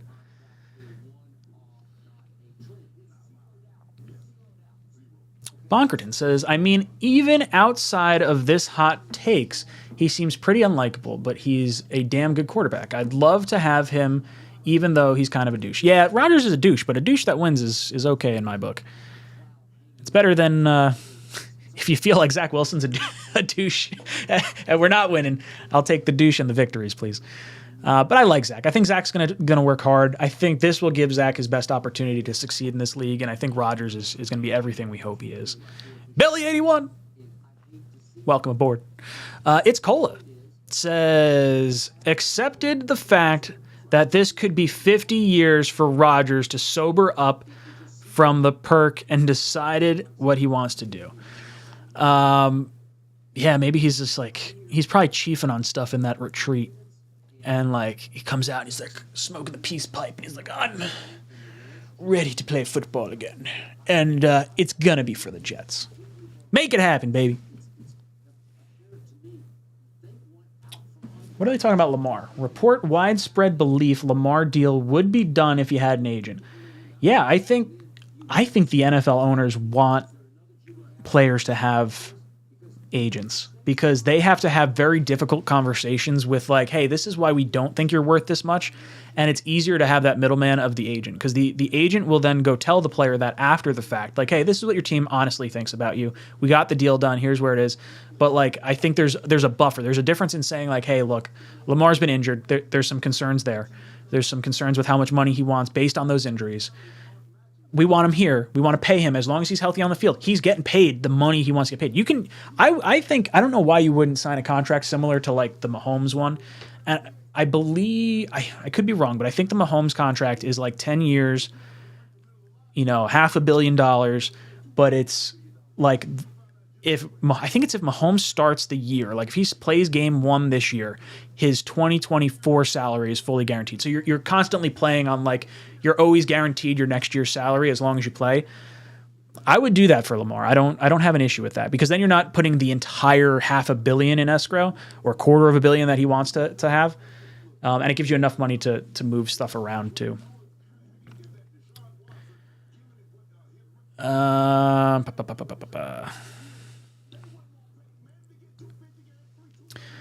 NY Jets fan says, my dad is a Giants fan, and this year we are driving from Toronto to watch Jets-Giants. I hope it is when it's still warm out. Yeah, Jets-Giants is going to be a fun game. I'm going to enjoy that one. I think we get like 4 or 5 primetime games too. Jet-Giant could be one of those, depending on when that game is, because if it's later in the season and the Giants or the Jets are seemingly out of contention, then I don't think it'll be primetime. But both teams should be pretty good.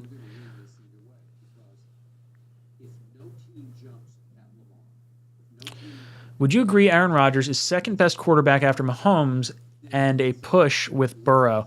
Right now, I can't put Rodgers there right now based on how he played last year, just because there's enough concern, I think.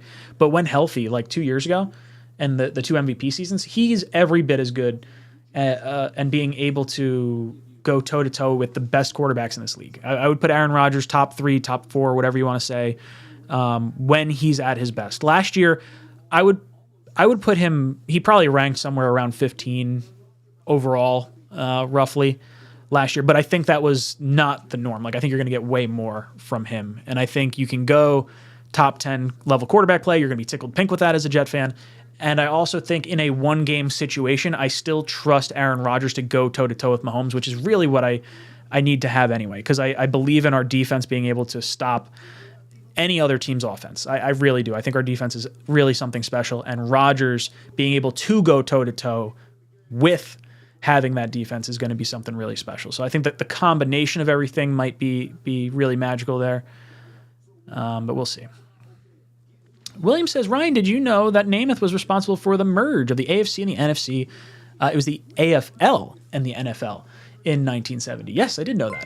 There was a lot of talk that the leagues were going to, or at least the AFC was going to be dissolved. And because they won, because the perception was the NFL was winning nonstop, and the AFL was unable to actually get that done. And with Rodgers doing that, that might be the most impactful Super Bowl in our league's history. VR says, thoughts on drafting Brian Branch from Alabama? I really like Brian Branch. I've seen some reports that they think he's going to be a nickel corner in the NFL, in which case I'm out on him. Antonio Johnson from Texas A&M, I think, would be the top safety then. Belly says, any chance Rodgers' deal falls through? Yeah, I mean, who knows? I don't know what happens with Rodgers. I think it's very unlikely that it falls through, but you just never know. He could. I feel like his mind changes with the wind.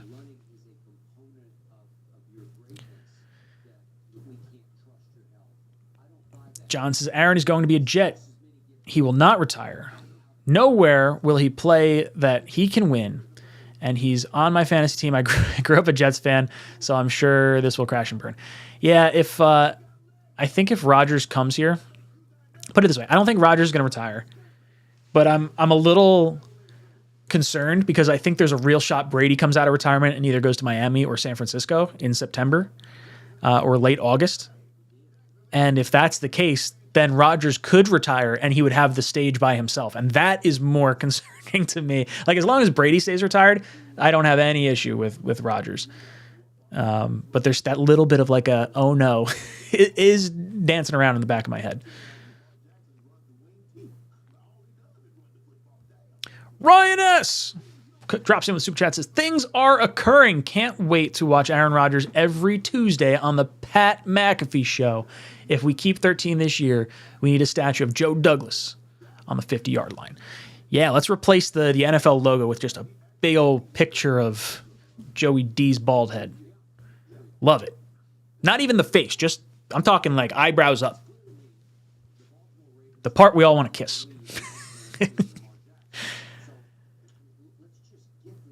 Young Ace, do you think Zach will be around much longer? Draft quarterback Tanner McKee out of Stanford in the later round, allow Rodgers to mentor. If Tanner McKee does fall, if he's there in like the third, I think third round might be a little early. If he makes it to the fourth round, I would do that. I would pull the trigger on Tanner McKee. There's enough hope for his upside that, because he was I think the top high school quarterback going into college when he went to Stanford, and he just underperformed at Stanford.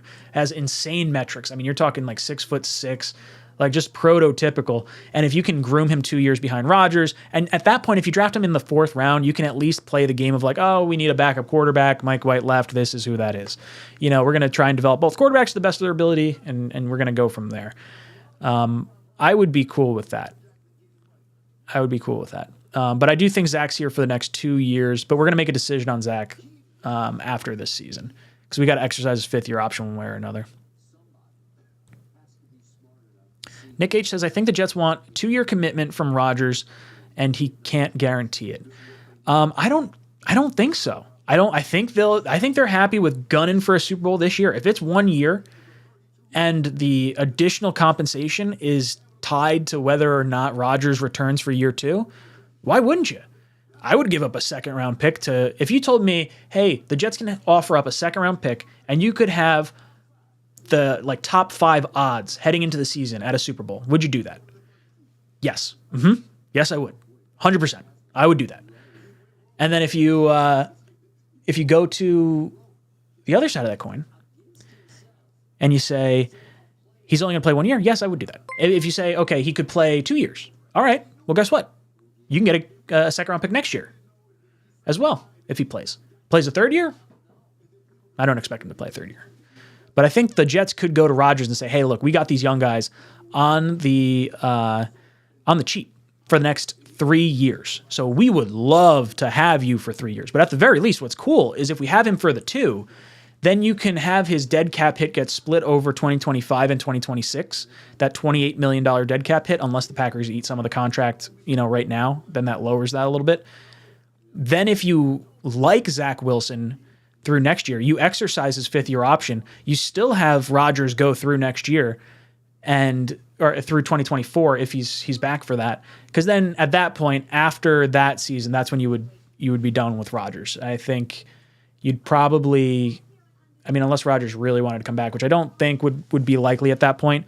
But then the fifth-year option of Zach and the dead cap hit of Rodgers would probably equal the price of like a year of Rodgers, which is bad, but it's the year before the major cap hits of Brees, AVT, Sauce, Garrett Wilson, because all those guys, all their big money is going to kick in 2026. So the Jets have 3 years to play with right now.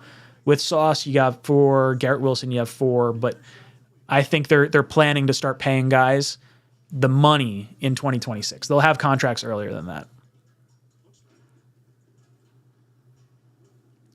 Yo, Ryan, what's good? Did you see Sauce's latest tweet? I did not. I'll pull it up. What do we got?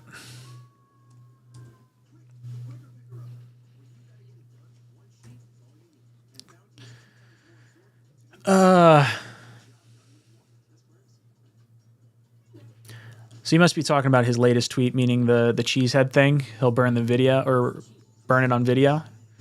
I did see that.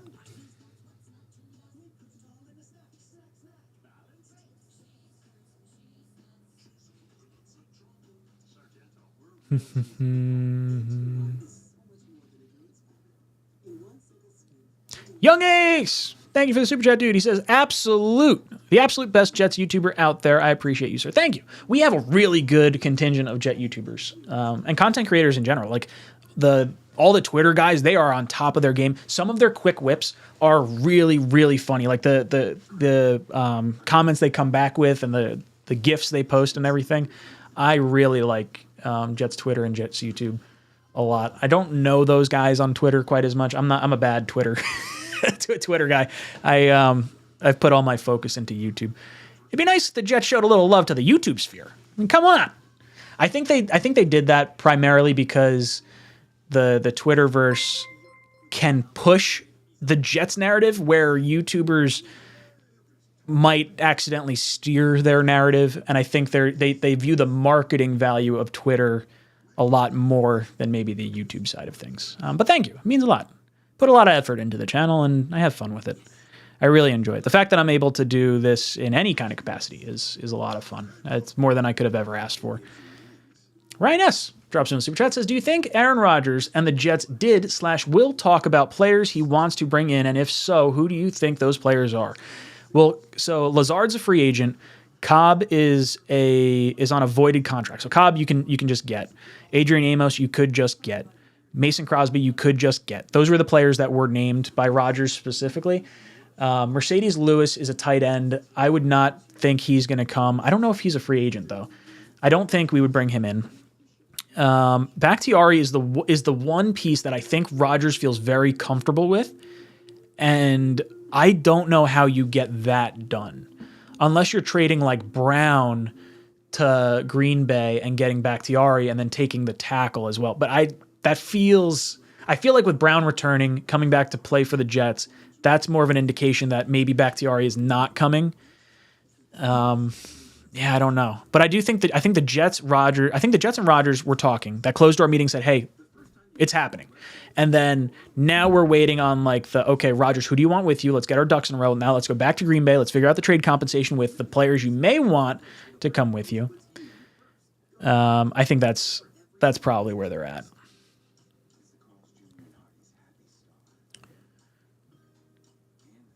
Michael Murphy says, I think it would be cool if players did YouTube. Sauce has a YouTube now. Yeah, it's cool. I like that the players are starting to get a little more involved on this side of the sphere. And I think you're seeing that because YouTube just got the rights for NFL Game Pass. And I think the players know there's going to be a lot of interesting stuff that's going to be able to be done on YouTube with the NFL getting those rights. Could you imagine if the NFL will allow us to actually show the football game on screen because they can provide the analytics to the NFL and the NFL will have all that? That would be cool.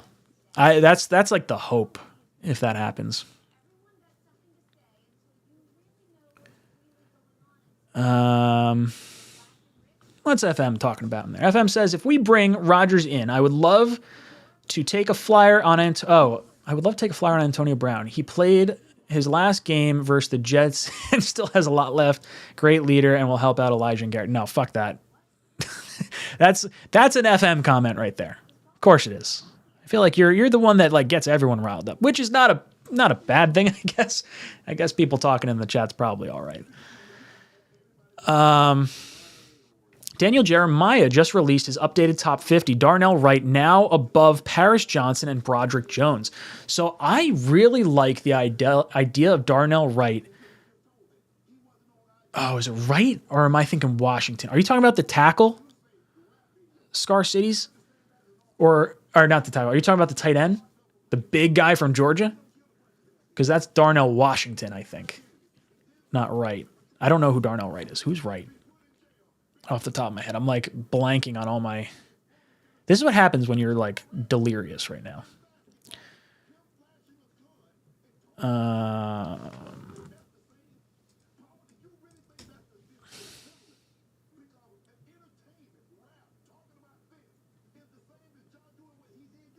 Tackle. Oh, the Tennessee tackle. Gotcha. That's interesting. At that case, if you move him above Broderick Jones and Paris Johnson, now I feel like you've got 4 tackles that you're feeling very comfortable with. That would probably mean I'd be more likely to trade down, especially depending on where you're sitting at 13. If there's a situation where the first tackle goes to the Titans at 11 and you have the second tackle there, maybe there's a trade back in some capacity, pick up the second that I think we're going to give up for Rodgers. I like the idea of moving back. New York Jets says, hypothetical question. Let's say Rodgers wins back-to-back Super Bowls in New York. Does Rodgers go to the Hall of Fame as a Jet? No. He'd still go to Hall of Fame as a Packer, I think. But I think if he wins one Super Bowl, I don't know if he's going to stay for the second. I think he'll walk away on top at that point. I would say it would be one and done. And I think all of us would be totally fine with that. I don't care what we gave up if we get a ring and have 1 year of Rodgers.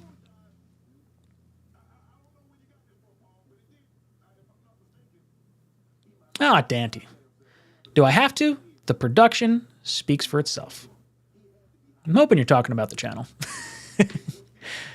The Badger Trio says, as a Packers fan, just want to say good luck with Rodgers. He is a great guy. Met him many times around Green Bay. Don't let media fool you who he is not. It was just time to move on to love for the Packers. Yeah, I think so too. I think in my mind, I'm hoping Aaron Rodgers feels like he's being thrown out with the bathwater and he's going to be highly motivated. That's what I'm hoping. But I'm glad he's a good guy. He seems like he's just a weird dude, but not like a bad guy. Downs 302, welcome aboard.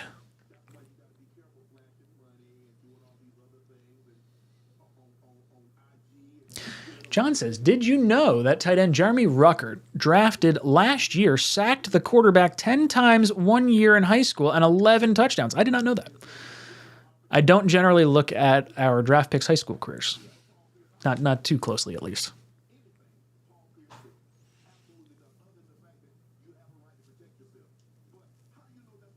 Oh, he's talking about the production of Rodgers, not the production of the show. I see what's going on. I'm a dipshit. Dante, the production. He's 39 years old, coming off a mediocre year. There's no guarantee he'll play beyond one more season, and no matter what, you'll be left with a ton of dead cap. So you're going to get hit with a dead cap hit depending on what the Jets do today or tomorrow with this trade. If the Jets wind up getting the Packers to eat some of the bonus, they'll rework the contract. So it might be like once Rodgers' option is exercised, that's the $58 million. So maybe the Jets say, hey, Packers, if you eat $15 million of it, then you got a deal. We'll make it happen. Then the Packers would rewrite Rodgers' contract. He would get his $15 million bonus immediately, hitting the Packers cap. And then the next bonus would hit when the Jets exercise it, which would be what's right now. And I think it's before week 1 it has to be exercised, which you're going to exercise it, anyway, so it frees up a bunch of cap space. But yeah, I think the dead cap's not too bad. If he retires after 1 year, your dead cap commitment is going to be like $22 million over 2 years. $22 million, as opposed to retiring after 2 years when it's closer to like $30 million. And that's because there's another bonus. There's a $45 million bonus a few days after the Super Bowl. I would envision the Jets moving that a little bit, I would think. Or if Rodgers is really contemplating retirement, they would move that further down so he still gets paid. Banks' Paris Johnson is a bit overhyped. He is light on his feet and gets pushed back a lot due to poor anchoring at times. I've seen a lot of people have him as the second best tackle behind Skoronski. I've sort of leaned into Broderick Jones. I like the SEC guys. I like that they went against the top defenses in college consistently. And he only played 2 years. And he's got a championship under his belt. So I feel like that pedigree is also important. AP14 says, are you worried at all the Rodgers might only show up late in training camp and not be all in? I don't think the Jets are going to trade for Rodgers if he's not all in. I think that's part of the conversation they have. Like, hey, look, we just want to know, do you want to play football next year? We think you can win a Super Bowl with us. I think we win a Super Bowl. I think we can win multiple Super Bowls with you. If you think that's the case, we just want you committed. We don't care if you retire after a year. We just want you 100% now. Get us 100% in the now, and we'll figure out the rest later on.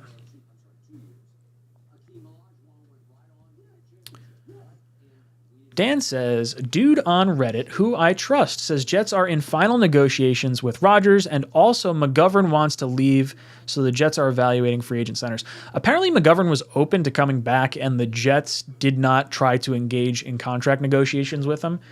I'm really hoping that Corey Linsley, the center for the Chargers, gets cut. They just made a bunch of moves that freed up a lot of cap space for them.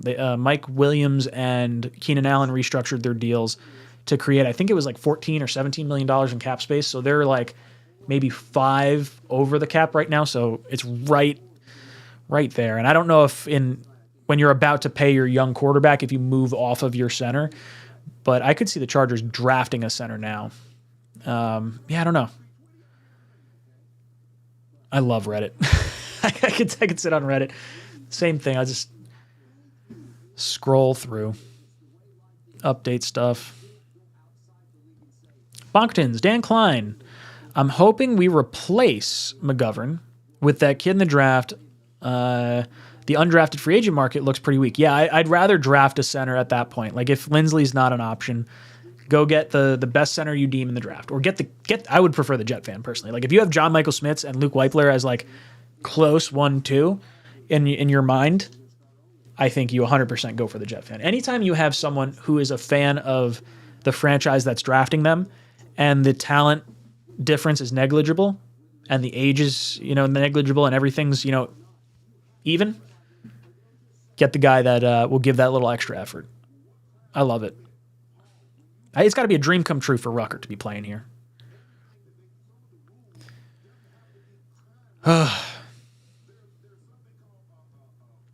Yeah, see? The Badger Trio says, FYI, Chargers center Lindsley played for Rodgers in Green Bay. Yeah, that's exactly why I'm bringing it up. He spent his whole career in Green Bay up until going to the Chargers. So I think Rodgers would be very comfortable in that situation. And he saves the Chargers a like $5.4 million cap hit. So if they need to get under, maybe that's it. Ryan S. is saying John Michael Schmitz in the second round.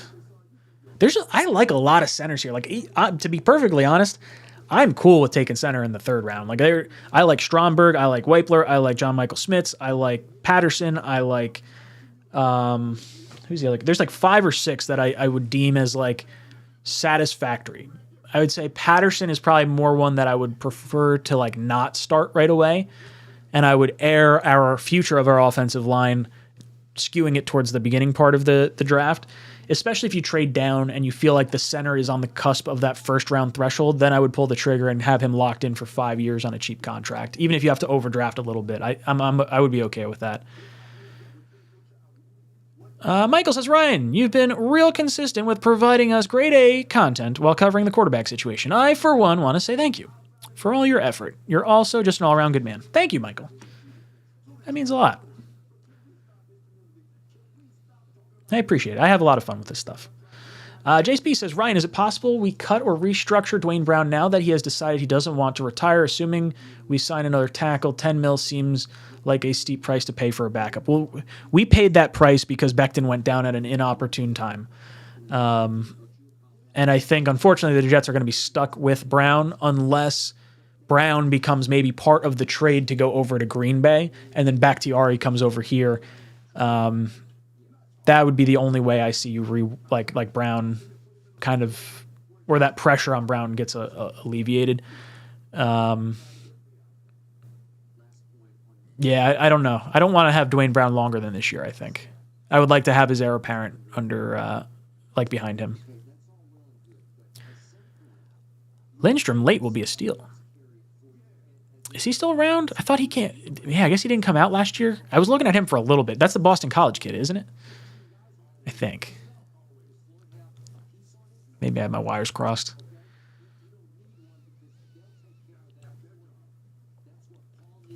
Mimi says, I still believe in Zach Wilson, and this trade is the best option for him. If this gives us the best shot of Zach Wilson after Rodgers 2 years from now, then win short and long term. Yeah, 100%. The Jets are viewing this in the, we can win a Super Bowl now with the players we have now. Let's get the best quarterback to get the most out of our team right now. That is 100% the goal.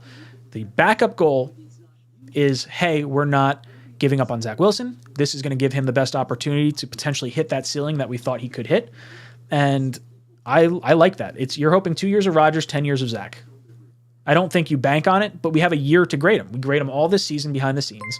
You give him a ton of reps in training camp, a ton of reps in the preseason. And then at the end of the year, if you like where the growth has gone, then I would exercise his 5th-year option. And I would plan on Rodgers being done after 2024. That would be my guess, assuming he's, at that point said he's going to come back, because otherwise you'd probably roll into next season with a draft pick and Wilson competing. Like, let's say Rodgers is like one and done. But I think the Jets will have their decision on Zach at the end of this year. They'll have to. They may already have it, to be perfectly honest, but we'll see. Citybird drops in with Super Chat, says, any chance we send Zach in the trade like Goff? No, I don't think so. I would be surprised. I don't think the Jets want to trade Zach at all. One, because his trade value is so low. Like, his ceiling that he could hit is so astronomically high. Like, why would you sell him for pennies on the dollar? I would rather him bust here, and we know he busted out here, and it didn't work out, as opposed to trading him after we got an offensive system that seemingly is going to suit him a lot better. Like, when I look at Zach, I see the play style he wants to do. So maybe this offense. So here's what I think about the offense. I think our offense has the potential to find hidden talent the same way our defense found hidden talent last year. Like, last year, we didn't add Carl Lawson to this roster. We didn't add Joyner. We didn't add Curry. But those guys were injured and came back from injury and then clicked. So that was almost like adding free agents last year. For next year, I feel like you're looking at the offense and you're almost hoping for the same thing. I think you're hoping for Zach to click. You're hoping for Tomlinson to play better than he did this past year, which is going to be hard if he plays worse. And then you're hoping Denzel Mims and Elijah Moore start to break out. So there is some untapped potential in this offense that I think is exciting beyond what we could be bringing in from outside. And I would not trade Zach because of that excitement. I think this is the best shot you're going to have at Zach developing. And I'd sacrifice whatever pick you have right now. Dan F says, Alec Lindstrom, he was on the Cowboys practice squad. Okay, so yeah, then he got drafted last year. I think it was Alec. There's two Lindstroms. There were two brothers, I think. I think Alec was the one that came out last year.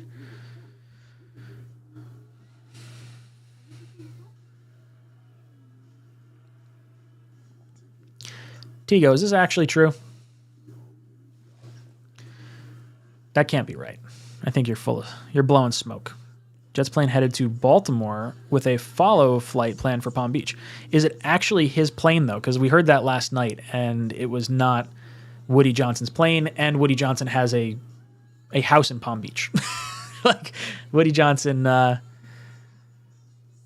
there's nothing. I can't imagine the Jets sniffing around Lamar until after Rodgers makes his decision.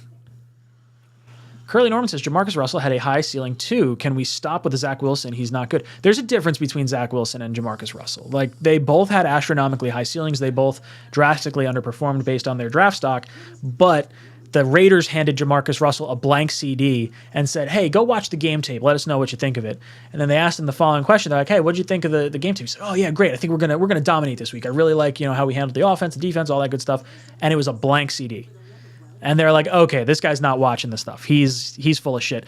Everything that I have heard is is Zach Wilson is a student of the game. He is, he wants to be good. And I feel like if you have the drive to be that good, and I think he'll have a chip on his shoulder. I think based on how everything was handled this last 2 years, I think seeing all the love pouring out for Aaron Rodgers, you got to be a little self-conscious.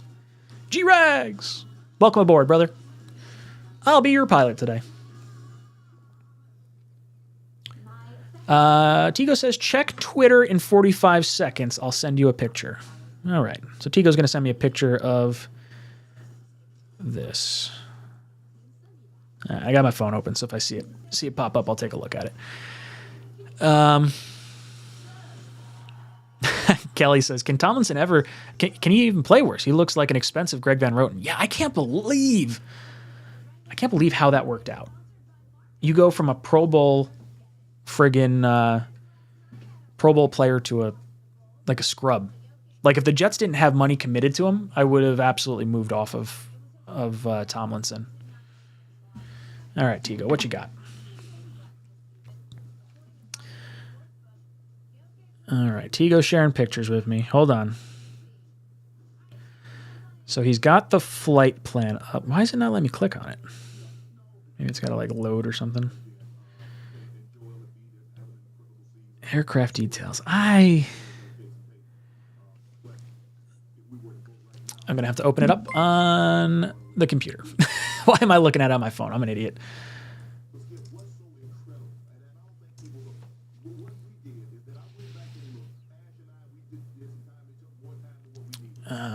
All right. Let's see what Tigo's saying down here. All right. Upcoming flights. How do I know it's his plane? Oh, is that his flight number? CL30? Is that accurate?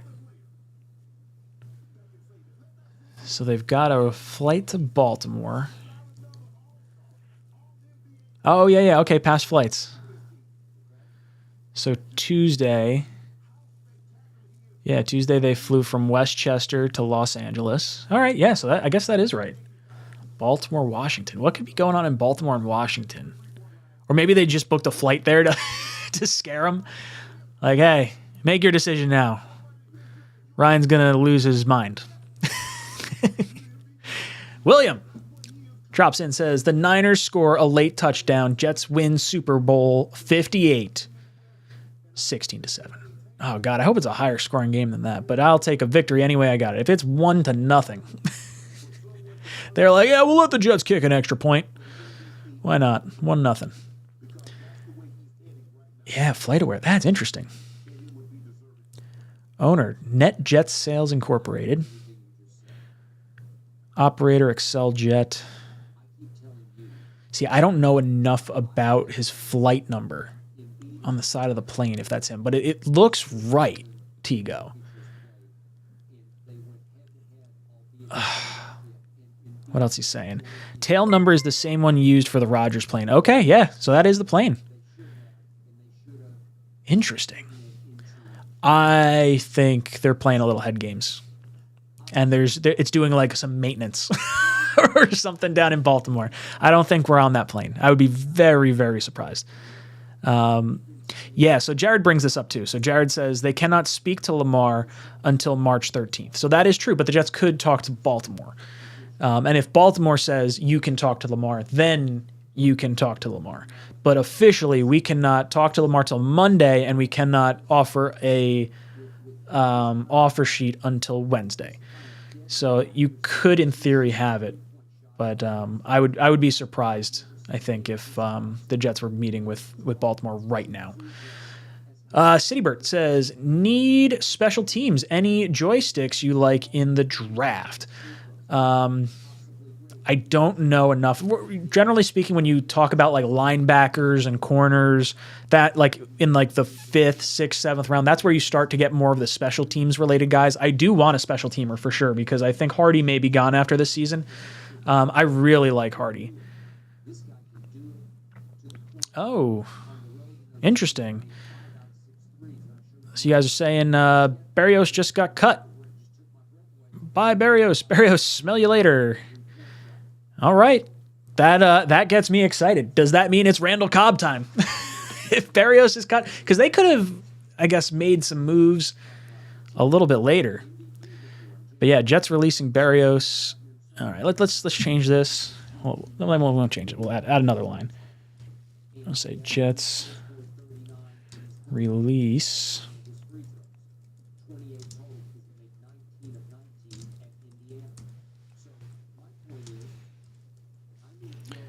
saving $5 million. Okay, so let me do this. Bam. Oh, let me center that. All right. So there's the news on the Jets right now. Jets are on the brink of trading for Aaron Rodgers. Jets released Braxton Berrios. You would think that means some Cobb stuff. But this is also something that we expected to happen. Braxton Berrios had a $5 million cap hit that we could move on from, and the Jets are going to need some cap space to work with. I think it's definitely business as usual. I don't think it necessarily implies Rodgers is coming, but it doesn't say no. JB, welcome aboard. I'll be your pilot. See, Michael says, I use FlightAware very frequently. What is the tail number? I don't have it offhand, but I trust Tigo because Tigo was tracking it yesterday. So if he says that, it's possible. Rick Fisher says, I always liked and respected Berrios. Oh, I'm a big Berrios fan. I would not be upset if Berrios came back on a cheaper deal. It's the $5 million that I think the Jets had to move on from, and it's like, hey, look, we just have to move off from you. We got to get under the salary cap. We're going to have to make some moves, things of that nature. I could see him coming back, but it's contingent on if Cobb wants to be here or not, because I think Rodgers is going to want Cobb here. William says, I said 16-7 because that was the score of Super Bowl III. Oh, okay. I got you. I wasn't. That's not what I was thinking whatsoever. The San Francisco thing threw me off.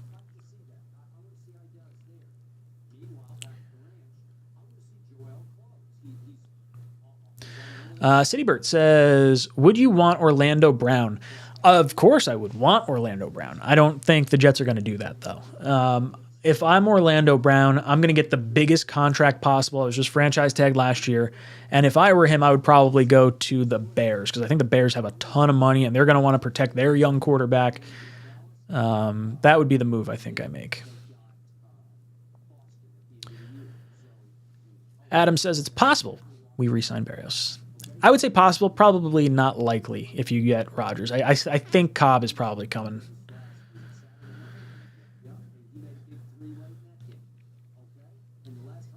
See, Chris says Berrios refused to restructure. All right, so then maybe Cobb's not an option. Maybe Cobb isn't going to come, and they didn't want Berrios at $5 million. So it's okay, we're going to cut you, and if we get Rodgers and you want to come back here, we want you back. It's that $5 million number. We'll give you $5 million over 2 years. But $5 million in 1 year is just not going to happen. And that's the thing, too. Like, I really like Braxton Berrios, but like he was not worth his money last year. I thought his punt returning and kick returning was not as good as the year before. And then the Jets just had this weird, like, slot issue where it's like we want Elijah Moore in the slot, but Braxton Berrios is the slot, and we want the chemistry with Zach Wilson, and he has chemistry with Zach Wilson, and that's where I really like the Braxton Berrios stuff.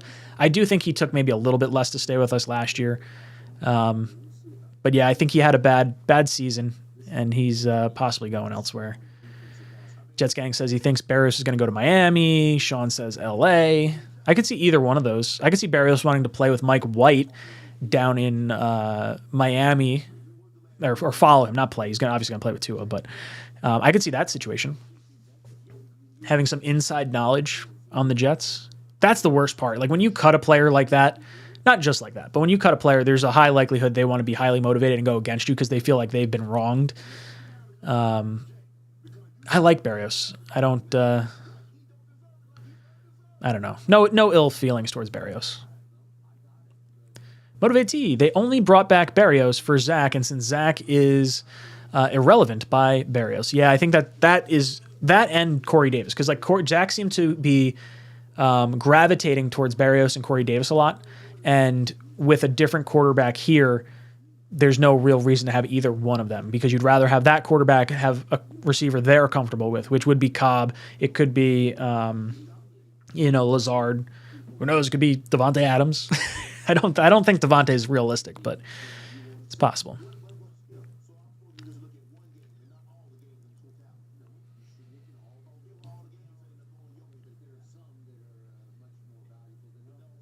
Yeah, to wedge. Berrios dropped that ball in the crucial game against the Vikings. Oh, that hurt. That was like, I really believe Braxton is a really reliable guy, and to have that drop was really bad.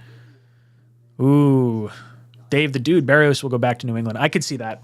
I think New England didn't want to lose him, and we sniped him away from them. I could see him going back there. That would suck if he wound up having like an Edelman or like a Welker type career in that similar role.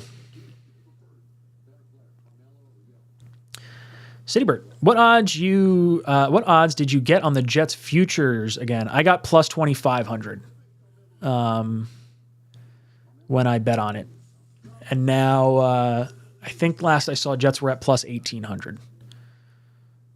So we're in pretty good shape. I saw someone in the chat was at plus 3,500 like a month ago. That was impressive. I should just be in a habit. I should just throw $100 at the Jets every year, and eventually, maybe it'll happen. I'll be excited about it. But it's shotgun burst. Like, just keep throwing it.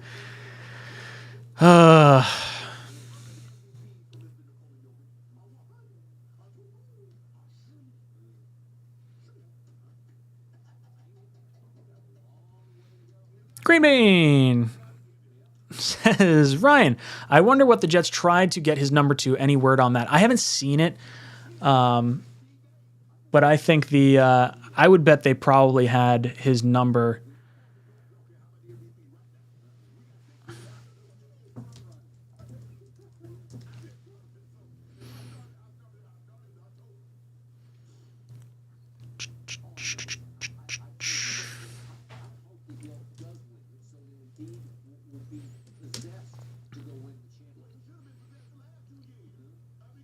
Oh, here we go.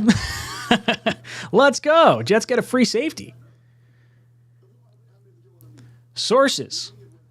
Oh, hold on. I'll pull it up on the screen so we can all look at it together. Where's my mouse? This is per Rap Sheet 1 minute ago.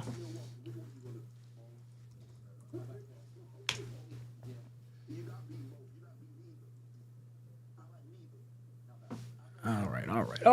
Let's how does do this?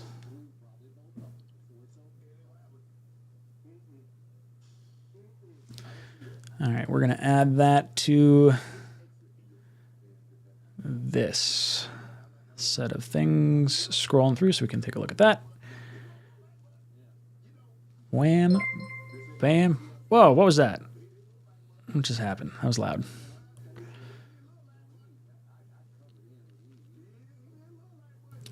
All right, refresh that. Let that start rolling. And then I'll pull it up on the screen as well.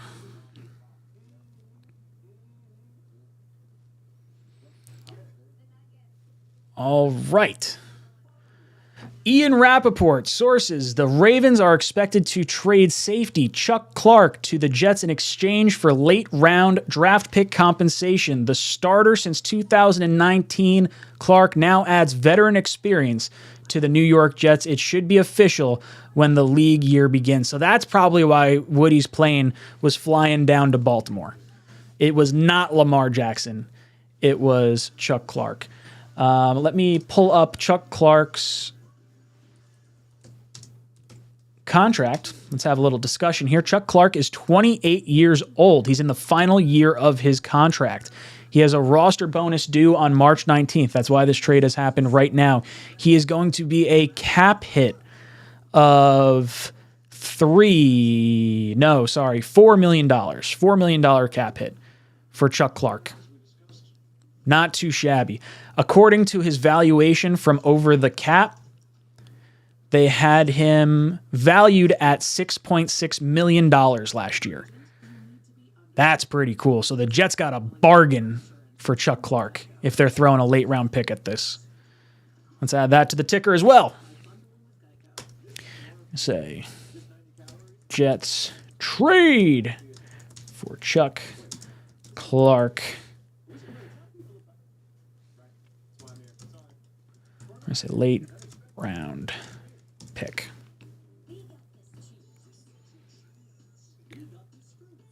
All right. Boom.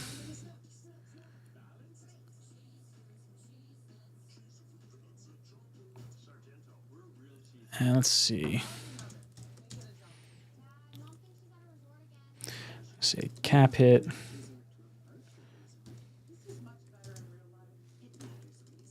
I'm going to say 1 year, $4 million.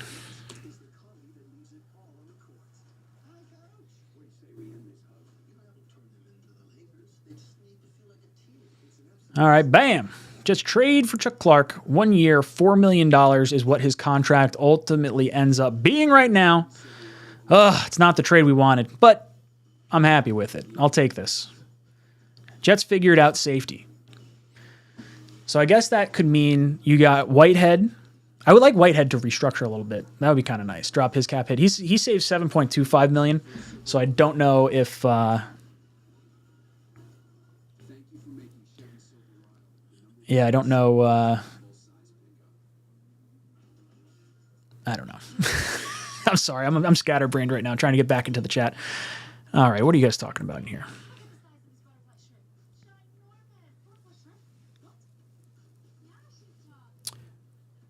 All right. I'm going to need to get taller. Does my seat go up? I don't know if my seat goes up anymore. I'm taller now. I didn't realize that was all the way down. That would have been helpful for a little bit now. Ed the Red says, reports coming out that Braxton Berrios is on his way out. Yep. Dunzo says, that's an insane deal for him. Yeah, late round pick. He's on a 1-year, $4 million contract. His valuation, I'll show you what his valuation was, because I think a lot of people don't understand what over the cap's valuation looks like. And it's really cool. I really enjoy it. So let's throw that back up. This is Chuck Clark. And then here is his valuation. So what this says is his play last year. The red line is what his average is. The green line, the green line is his average per year. That's based with his his signing bonus and everything that he had. The blue dots are based on, I think it's Pro Football Focus grades by week compared to other players at his position when compared with like the money and things like that. So the green line, anything over, I believe the red line is his base salary, which is what we have to focus on. So he had 5 games, 5 games below the amount of money that we're going to pay him for this year. 1 year, $4 million.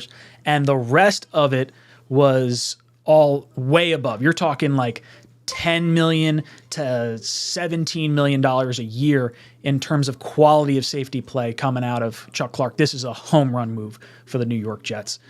As far as his statistics go, let's see what we got going on. So he's been in the league since 2017. He has missed 1 game in his career.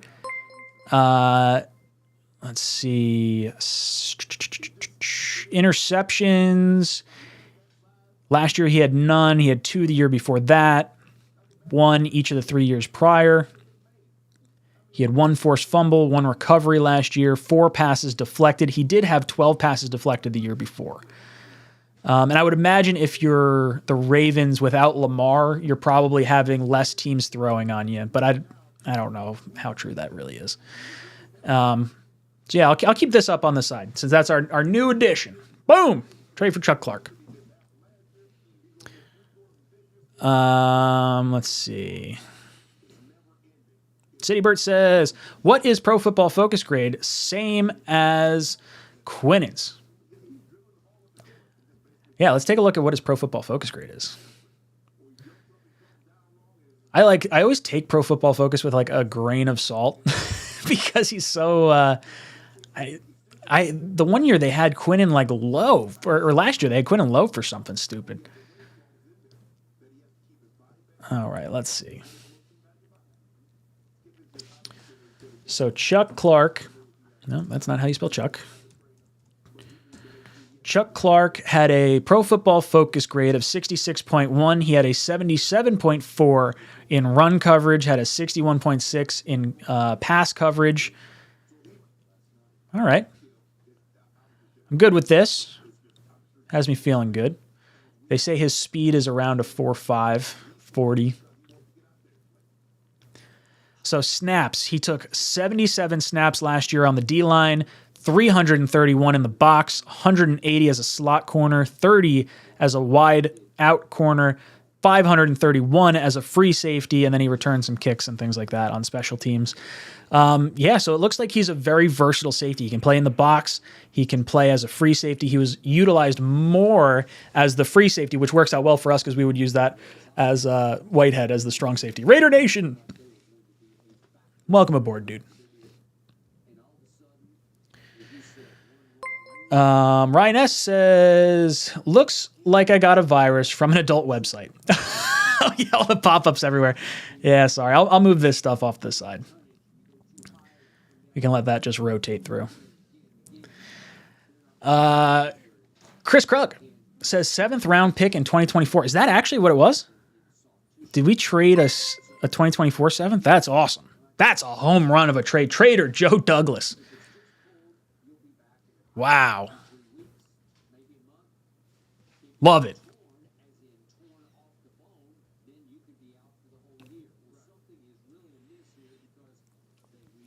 Mr. Flashy says, every time Jets make a trade, I always think the video of Joe Douglas walking out with Stone Cold's theme music. Ugh, yeah, right. I think of that, or I think of like the little smile. Like there's one picture of Douglas when he's standing at the podium and he's like, or like there's a gif where he smiles. That's my Joe Douglas. That's my forever Douglas in my head. Oh, Chris Krug. Here we go. Okay. Jets should be around $7 million in salary cap space. They have 2 easy cuts and restructures in Corey Davis and Carl Lawson. Yep, that would save them $26 million roughly. The team has approached them about restructure as well. Yeah, I think it's good to approach them as the restructure, because you look at how like what the wide receiver market looked like last year with some middling talent getting paid really, really big contracts. And I think the value in Corey Davis is that his contract is so low. Now, maybe there's a situation where you have Corey Davis come back and it's like, hey, look, we're going for a ring for 2 years. Let's lower your cap hit. I like it. I'm good with that.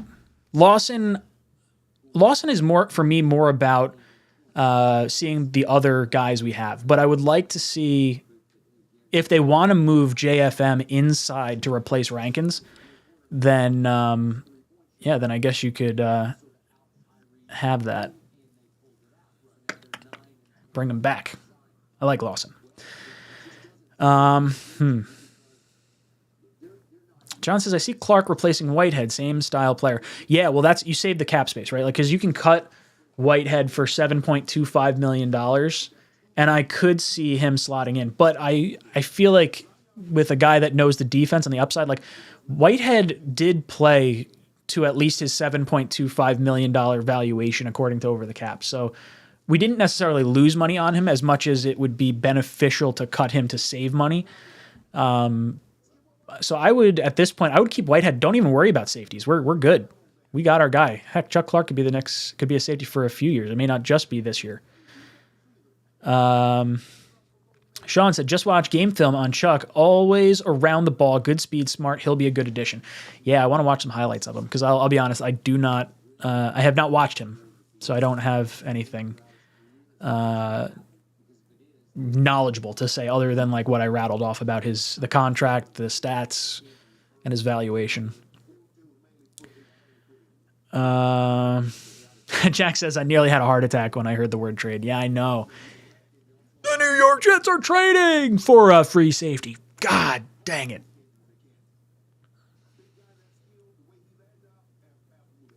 VR says, Lawson is good, but Huff is also good at a cheaper cost. Yeah, the only thing is you have Huff for 1 year. I mean, I guess you have Lawson for 1 year as well. I want to see more from Huff more than I want to see more from Lawson, I guess. But if they think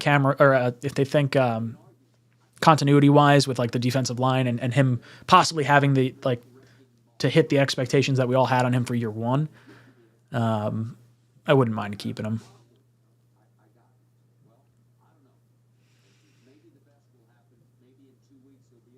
VR says melted cheese sauce. VR.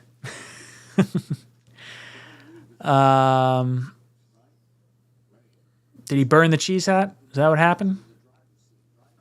James says, if Braxton catches the pass against Minnesota, we probably make the playoffs, and we are not in on Aaron Rodgers' watch. But in the end, but it ended up costing his job. Funny how things turn out. No, I don't think it costed him his job. I think he was probably going to be cut if you weren't going to go with Zach this year anyway. He just didn't play up to the level of play you needed him to hit. That's, I think, the main crux of it. Him dropping the ball, it sucks, but I don't think that's the reason he was moved on from. Michael Murphy, will Nathaniel Hackett call it from the sidelines or up in the box?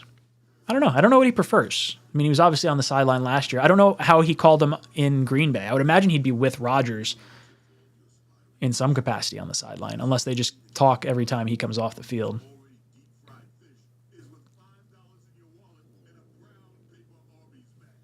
Bino says, Hack looks like a booth guy. His bald, beautiful head might get cold. Chris, rumor was that Lawson was willing to extend at the same money since he was hurt the first year. Oh, yeah. If he would be willing to go, if he would, like, so we would have to pay him $15 million this year. If Lawson wants to take 2 years for a total of $15 million, I would like that. I think that would be huge. That would be absolutely massive. If he's willing to do that, that's the type of player that understands team dynamics, and I feel like that is a guy that's buying in if he wants to be here like that. I'd be all for it. Momo says, I'm hearing a lot of Jets fans telling Woody and the Jets to stop begging Aaron. I don't understand. No, screw that. Put the pressure on. Let's go. Let's get Aaron fucking Rodgers. Joshua, thank you for the super chat. Says, are we trading for a wide receiver since we cut Braxton? No, I think the more likely situation right now that I think most Jet fans are thinking is Randall Cobb is going to be a free agent when his contract voids starting on Wednesday of this week. So then the Jets will be able to bring him in if Rodgers does come and Rodgers wants to play with Cobb again. And I think he'll be our backup slot to Elijah Moore. I shouldn't say backup slot because I think he'll get plenty of opportunities with Rodgers, but it'll help facilitate the it'll help facilitate all that stuff. Let's see.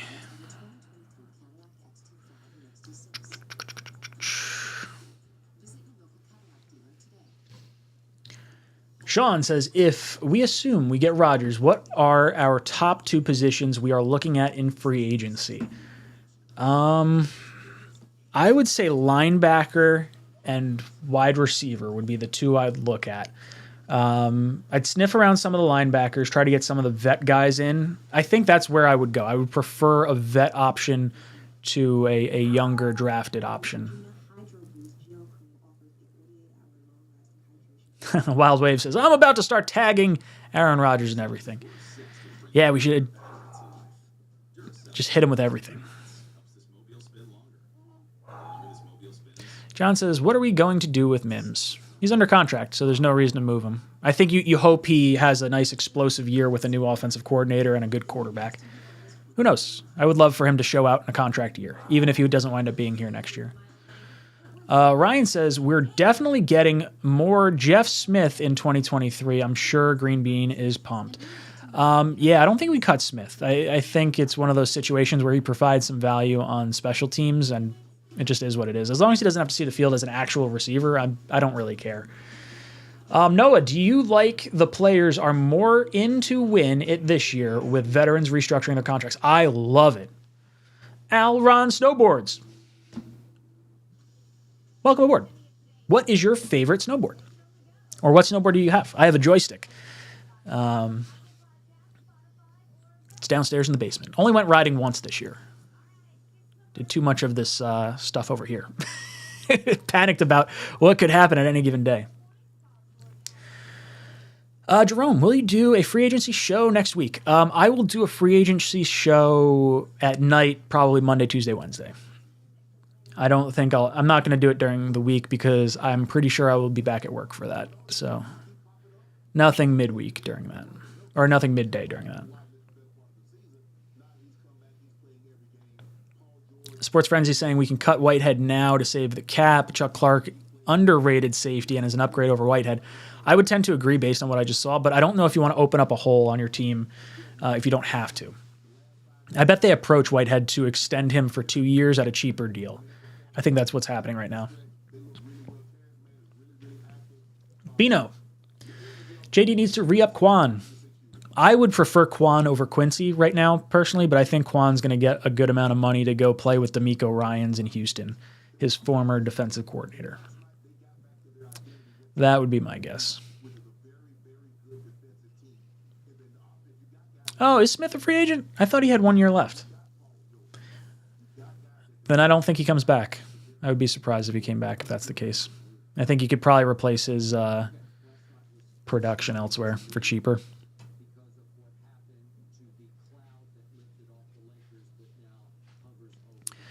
Chris says, missed tackle rate in 2022. Chuck Clark, 6.6%. That was the 19th lowest out of 96 qualified safeties. Jordan Whitehead was 15.6. That was 80th. That is a huge upgrade. Jordan Whitehead's missed tackles was by far my biggest gripe with him last year. I fully put the touchdown that was scored in the Bengal game after John Franklin Myers had that bad penalty on Whitehead. So I wouldn't mind moving off of him. Yeah, see, Hawk, I agree with Hawk. I think Whitehead stays at strong safety. I think Clark is replacing Joyner at free safety. I would like to lower Whitehead, though.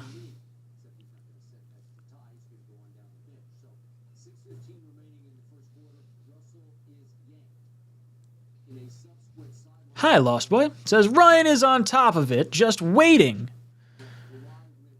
till we have multiple instances. Just waiting to hear the news. Can't wait till we have multiple instances of celebration this upcoming season with Aaron Rodgers. Oh, dude, I just hope it happens. It's got to happen. I hope it happens soon.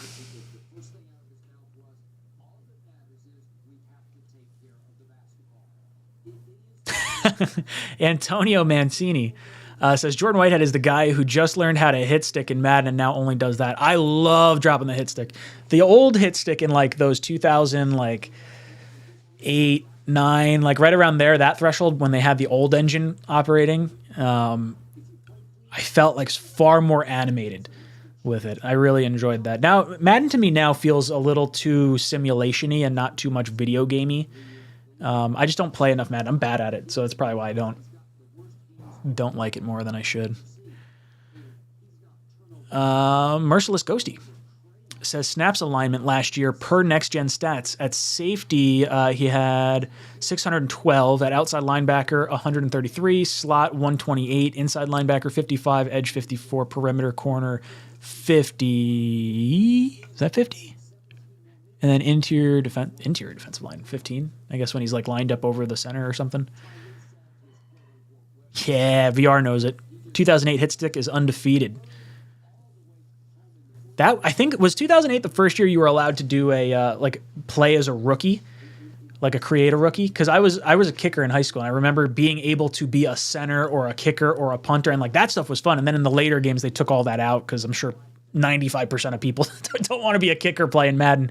But I thought it was fun. My kicker was like ridiculous. He was like my height, but he had like a dark visor over his eyes, and like I just made him look all badass. I used to love playing that stuff. I just don't have time now. NY Sports MC says, hey Ryan, good day for the Jets so far. Hopefully ends with a bang. Quick question, who do you think will be at starting center? I don't know, dude. I'm hoping for Corey Linsley to get cut and the Jets to bring him in. I don't know how likely that is. It seems like the Chargers do like him. He's 32 years old. He seems like he would be a good fit, and then you draft a center in the mid-rounds to groom behind him. That might be able to plug in at center. That might be able to plug in at guard in place of Laken Tomlinson if he winds up stinking. That's what I would prefer. But other than that, if we don't get that, I think we're going pretty high in the draft for a center, either first or second round. Either like a trade down, get him at the tail end of the first, or in the second round if we trade down and pick up another second.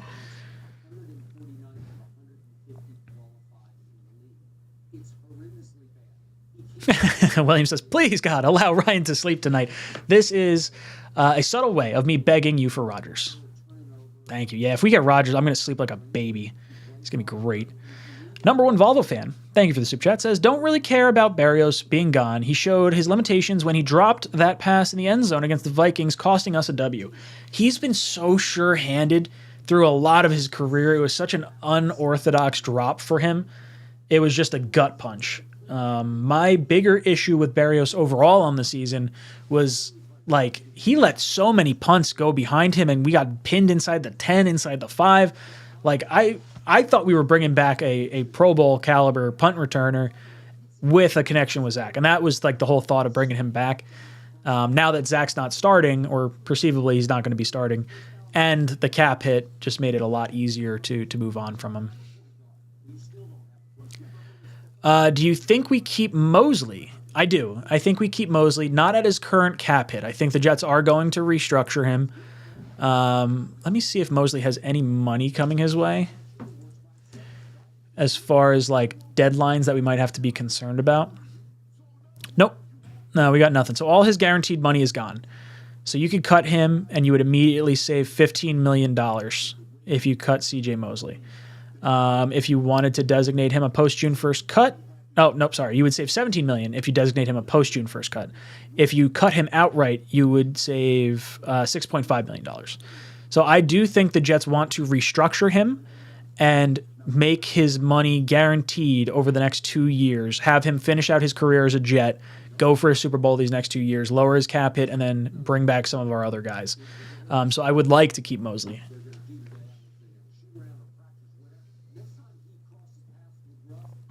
R&R. It's great to know there are other Insane Jet fans on the edge of their seats. Let's go. Dude, tell me about it. I had to go live last night because I couldn't sleep. I'm like, I feel deranged.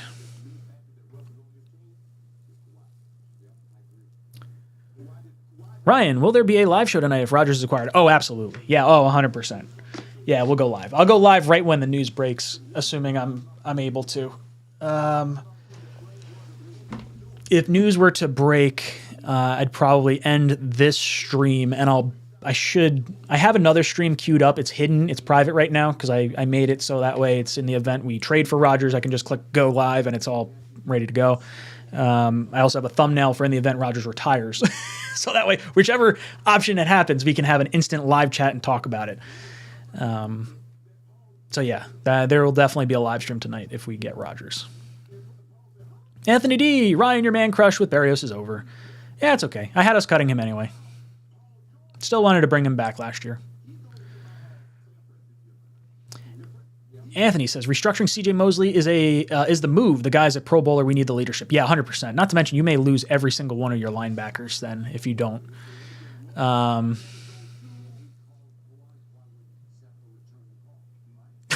This whole thing's got you frantic, bro. Yeah, yep. I think it's got all of us like that.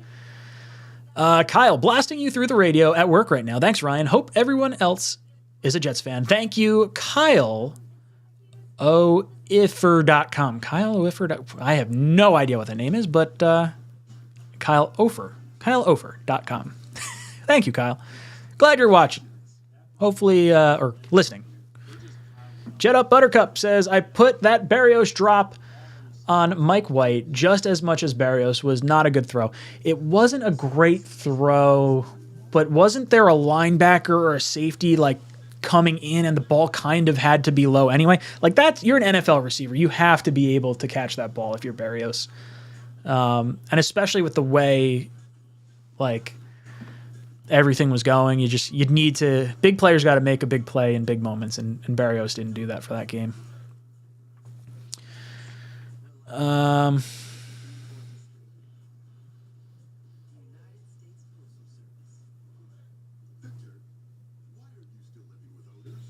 Marcus says, Ryan, jump on with Green Bean and Gunny tonight. They got their own stuff going on. It's all right. Maybe I'll pop in. They're usually a little bit later. I probably won't go as late as they go. Are they? Oh, no. Are they 8 o'clock? They might be 8 o'clock. Richard, love the graphics. Yeah. Thank you. It's fun. We get to see all the tweets that pop up and everything that's going on.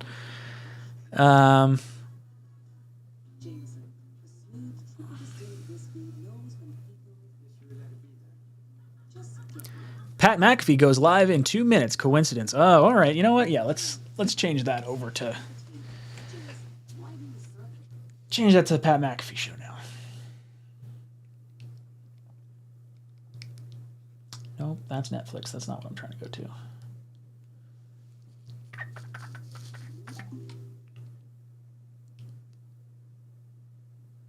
All right.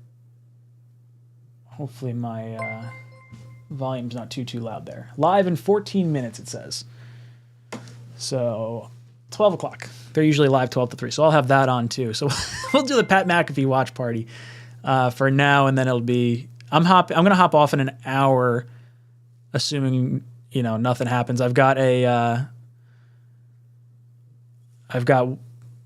little bit of work I got to do from like 1 to 1:30, and then I'll probably be back on.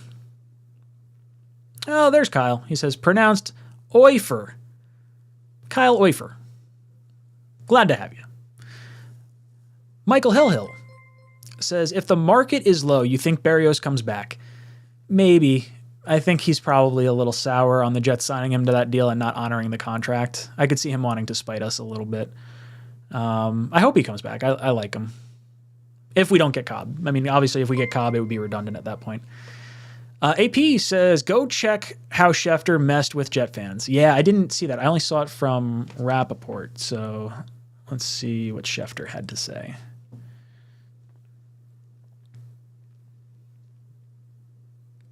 And the Jets just agreed to a trade. What an asshole. He's such a pain in the... Of course he's screwing with us. Had to know that was going to like blow up. Everyone's heart jumped when they saw that, I'm sure.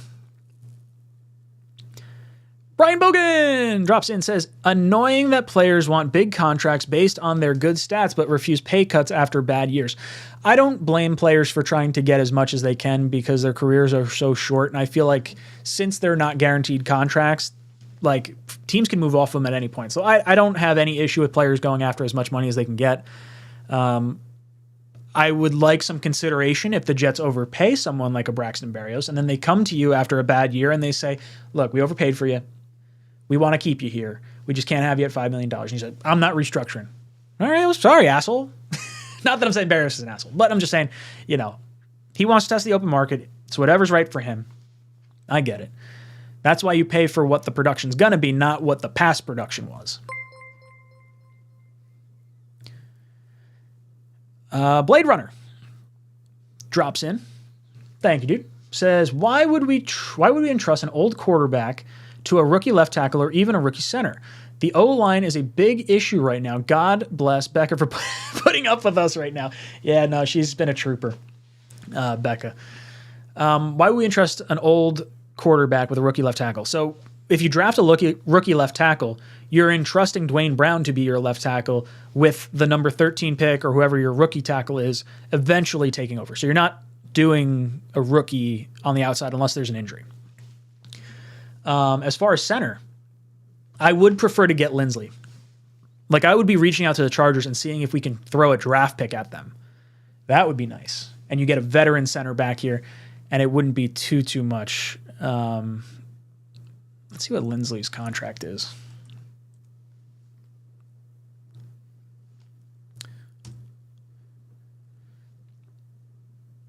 It's a little rich than what I'd want. So if he were traded, it would be 10.5, 11.5, 12 million the next 3 years. Not terrible. It's definitely top-end center money. Yeah, if he's cut, I want to bring him in. Trade, maybe you rework the deal a little bit or something.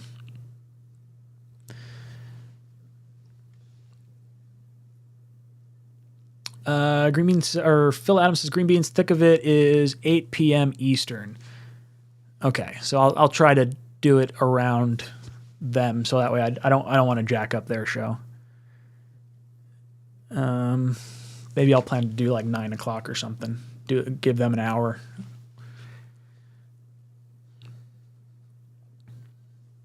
Flowing Air Productions drops in with his first super chat ever. Thank you, dude. Much appreciated. I didn't see a comment associated. Oh, no, there it is. Okay. It's right down here. He says, could Chuck Clark actually come in and play linebacker to replace Quan Alexander?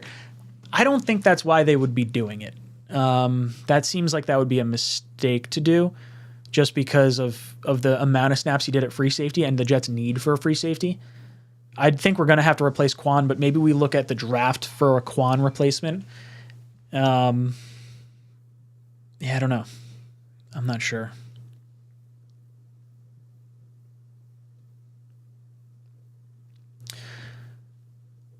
So Real Ministries, a little frustrated. He gets annoyed that quarterbacks like Lamar try to use a mistake in the Deshaun Watson contract as a comp.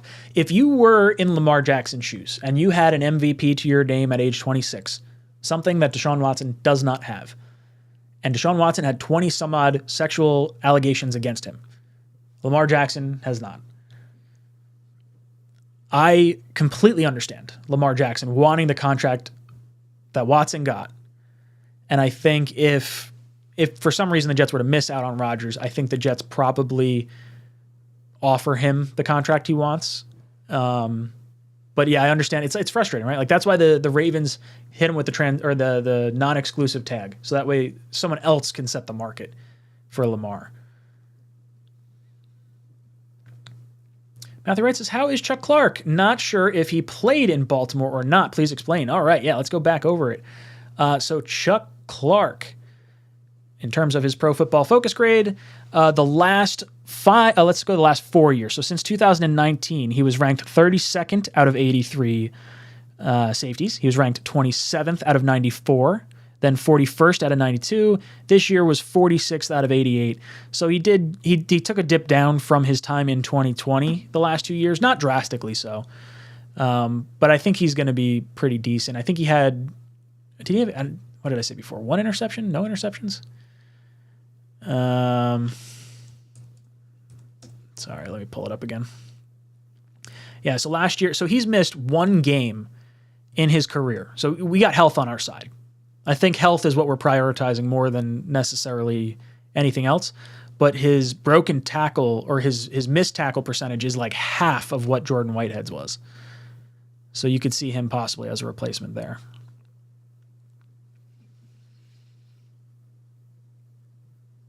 J-Max says Hopkins wants to play with Rodgers. Is that true? Like, has he said that? I know he hasn't really speculated.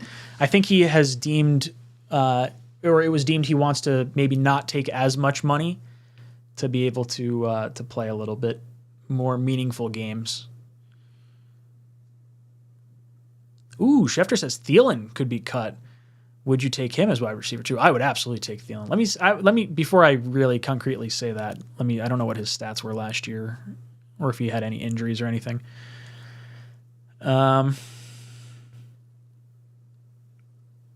So yeah, he could be cut. His valuation last year, so he's getting paid almost $15 million per year on an annual average salary. His over-the-cap valuation was $12.5 million. If you could swap out Corey Davis and give that money to Adam Thielen, I would. I would do that. I really like Thielen. He played every game last year.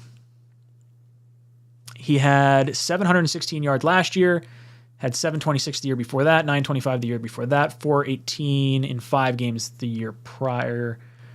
In 10 games the year prior.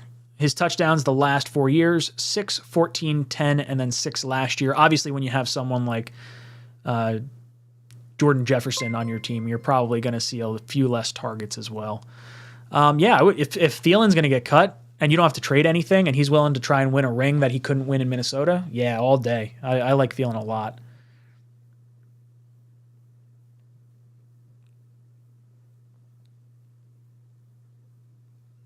Yo Mama TV1 says, hey, Rag Guy, have you decided on your victory touchdown dance when it's announced that the Jets have traded for Rodgers?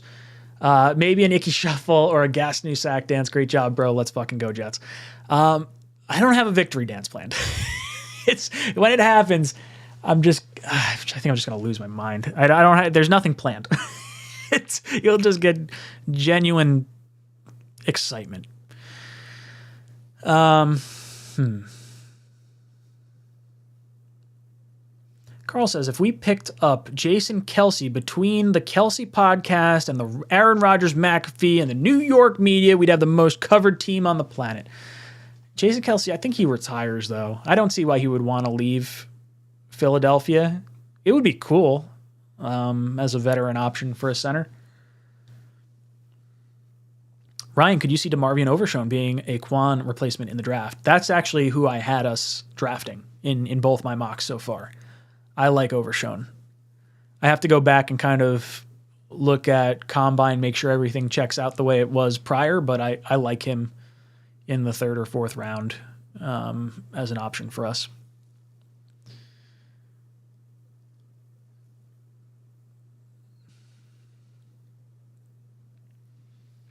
Confidential Movie Talk says Ravens drafted Kyle Hamilton last season and signed Marcus Williams, so Chuck became expendable. He's a legit better version of Whitehead for less money. Yeah, that's what it seems like. I just don't know if maybe I don't think there's any timeline for Whitehead either. As far as like when you'd have to cut him. Yeah, he doesn't have any guaranteed money left. So you could cut him and save $7.2 million or $7.25 million at any point. So it's worth probably holding on to Jordan Whitehead until you lock up maybe a safety in the draft if you wanted to go that route. William Rodgers with Jets, 45 touchdowns, 9 interceptions, 5,067 yards, QBR 124. Yeah, right? Like the last time this guy was pissed off at the Packers because they didn't believe in him, he won back-to-back MVPs with our offensive coordinator. Better believe you're getting a motivated Rodgers. Kev, what's up? Says, how aggressively do you see the Jets being in free agency now that it seems like Rodgers is a certainty? Jets will go all in for 2 years. They will push all the chips into the center of the table, and they will try to make a run. We will be highly aggressive in free agency, in the trade market, in the draft, and we will try to win it all. Andy, thank you for the super chat. It says, Packers fan here. If it happens, you'll have a pissed off chip on his shoulder Aaron Rodgers, scary, rooting for you unless it's versus the Packers. LOL. I like that. Andy, thank you so much for hanging out with us and providing that kind of insight. It's nice to hear what Packers fans have to say. Packers fans, if you guys are in the chat and you have something to say, I'll try to catch it in there. Just start your comment with Packers fan and I'll see what I can see if I pick up on it. And if you guys have a question or something you want me to take a look at, as always, start your comment with Q, and then it's a trigger for me to at least see it. I'm not accidentally clicking on a chat that someone else is replying to someone else, and I can actually talk about it. Tragic Artist said, saw on Twitter, Thielen and Rodgers follow each other. Coincidence? I think not. It depends when they started following each other. Did they just start following each other? Or is that a forever thing?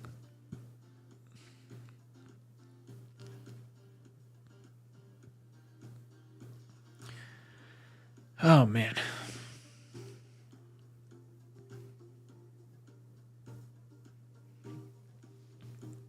I'm like hopping back and forth between Twitter. It's YouTube.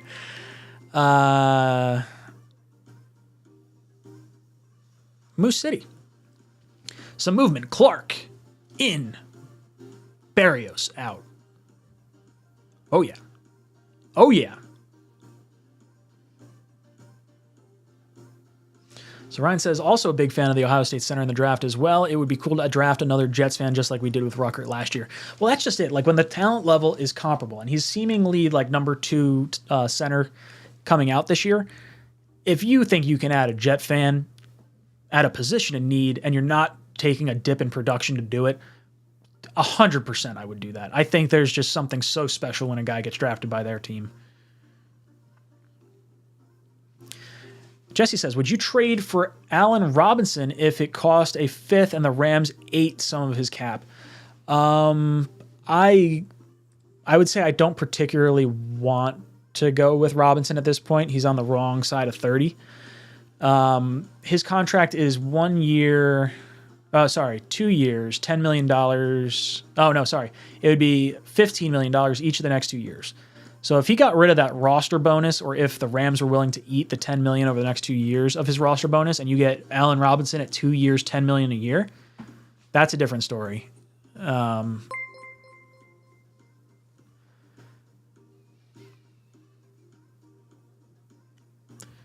Jet Life, do you think Will Parks will still start at safety? I think he'll be a backup. I mean, if they cut Whitehead, then I guess you probably slot him in there.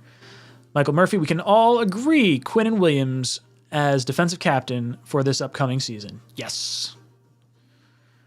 I think it'll be you'll have multiple defensive captains. You'll have like CJ Mosley. You'll probably have Sauce. You'll probably have Quinnen. Those will probably be the 3 guys on defense. I would imagine Hardy will be the special teams guy. Offense would be Rodgers, probably Garrett Wilson, maybe AVT, if you had to go like position group. I think that's usually how they do it. Kevin says, then it sounds like I can't wait until I come up. So this is my brother. He tried to have me place a very large bet on the Jets winning the Super Bowl, and I told him, do not do that. You cannot afford that. I love you, Kev. And I'm enthusiastic about it, but I want you to be fiscally responsible too. I put $100 on it. Stern Riffs says, do you think we get Quinnen extension done before free agency? Was hoping we would, but time is running out. No. No way. No shot Quinnen gets extended right now. Quinnen's going to get extended in August, just before training camp. End of July, beginning of August, when you start hearing a lot more about the deadlines and him missing camp and things like that. And plus, it'll make for great stuff for when they have Hard Knocks for the New York Jets. They're going to be knocking on Quinnen Williams' door. Hey, are you up there? I could see that.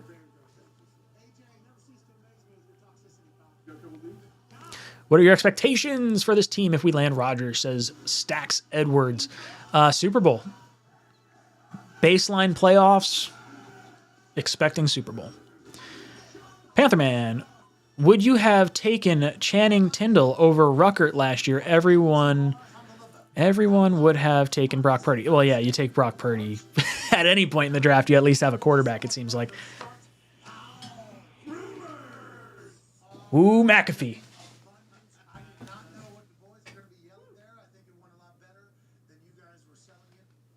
If you guys want to watch Pat McAfee, it's going to be on YouTube. He just went live, so you can have that on. I'm keeping my ear to that at the same time. If Rodgers goes on there, I'm going to lose my cool.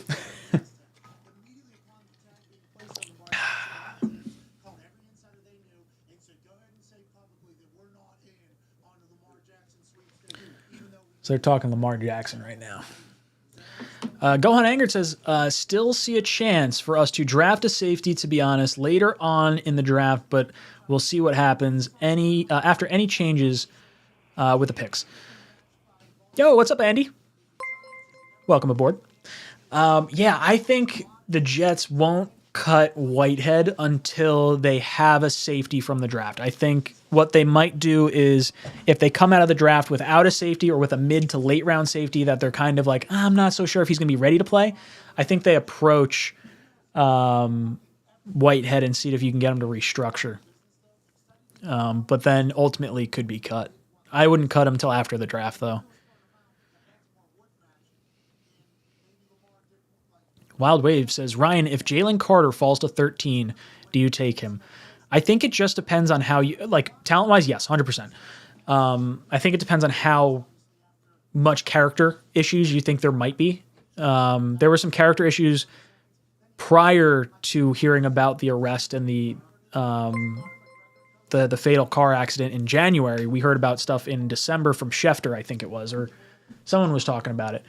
And then Carter was at the combine interviewing with teams, and then the next day gets issued the arrest warrant and then flies back to Athens, Georgia. How many teams did he meet with, and how honest was he about the whole conversation that could potentially be happening around this tragedy?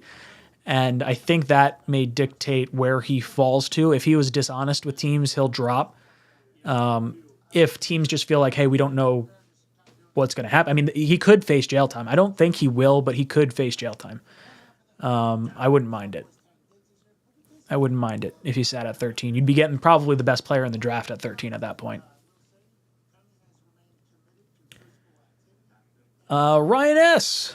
says, currently split screening you and the Pat McAfee show, LMAO. Yeah, I got my TV going up there. Got the stream going right here.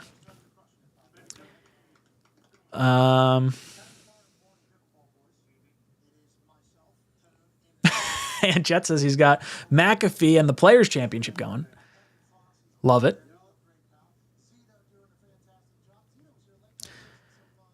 Corey says, how are we going to create a solid O-line if all our resources are in on Rodgers? We have draft picks. Unless we're trading draft picks that would prevent us from adding talent, I'm not concerned about it. I'd be sending future picks. I'd be sending 2024 picks because you're going all in this year. You want to make your draft picks this year, and then who cares for 2024?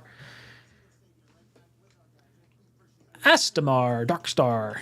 Thank you for the super chat. Says, are you okay with Ryan Tannehill as quarterback 1 and Mike White as quarterback 2? No. I'm not at this point. I want Rodgers.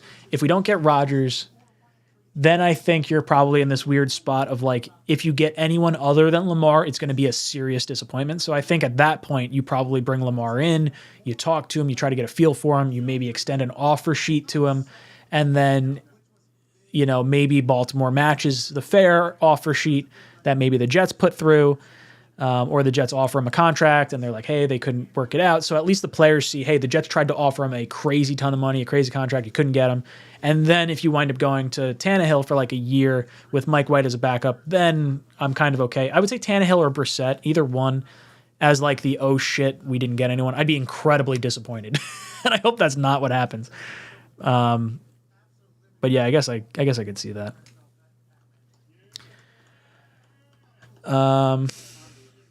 Hebrew Polymath says, why does this organization want the buttoned player and they still stick? We need good players that can ball. Finally did with Sauce. No way, dude. Sauce is like prim and proper. I mean, he's a dog, but like he's not. When I think of him, like when I think of like, the prim and proper guy, I think of someone like maybe a Tanner McKee, like a very like nerd, like a Peyton Manning is like the buttoned up guy. And then when I think of like someone that's a little more like hood, I think like a Pac-Man Jones or like a rowdy, like rabid dog. Like he's just like ready to with his back against the wall. And I like Sauce has a little bit of that in him, but I don't know if it's, I don't know if I would say that necessarily matches up exactly the way with Sauce. Brendan says, is Aaron Rodgers going to be on the Pat McAfee show today? I would assume not. Probably not.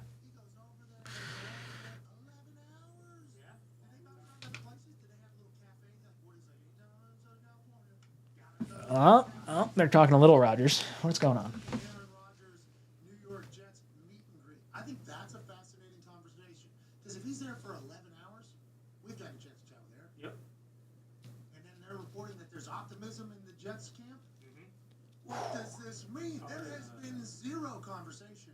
And once again, I still have been told nothing for strategic purposes because I got this thing. That's right. McAfee hasn't been told anything for strategic purposes because he's got a microphone in front of him. I don't think he'd be able to contain himself. I think he would absolutely burst out the seams and be excited. Turn it off. Sorry, they're not saying anything major about McAfee right now or about Rodgers. O'Leary's in the chat. O'Leary says, love the trade, baby. Yeah, I'm a big Chuck Clark fan now. 7th round pick for a guy that's going to give us better production than Whitehead. Love it. O'Leary also likes Berrios. Was a necessary cap casualty. Yep, completely agree. I wouldn't mind bringing him back on a cheaper deal if like Cobb winds up not being an option.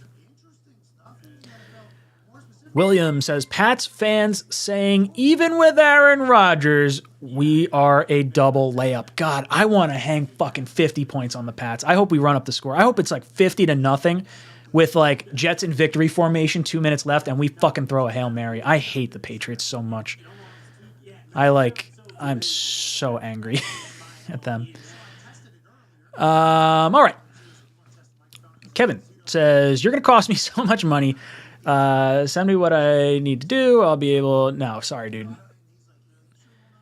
You're making a stupid bet.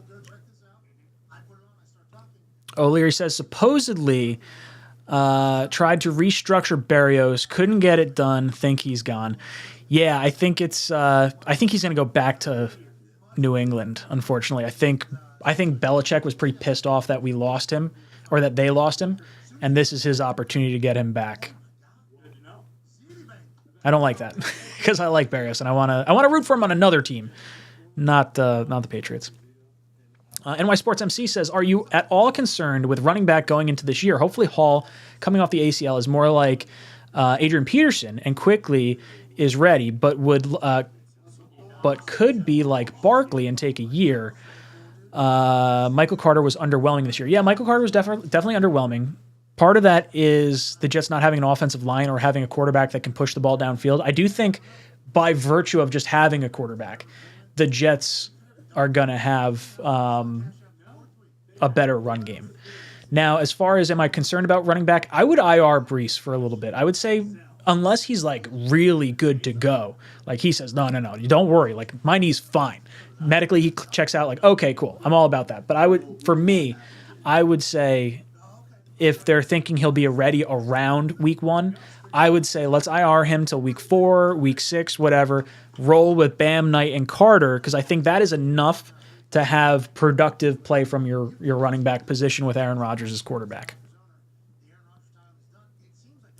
The one thing I will say about Breece and the mental side of it is because of the way Breece was tackled, he was like being collapsed on and his leg kind of twisted. It wasn't like he planted and juked the way Barkley did. Like I feel like some of Barkley's recovery was in part mental, and I think Breece may not have that.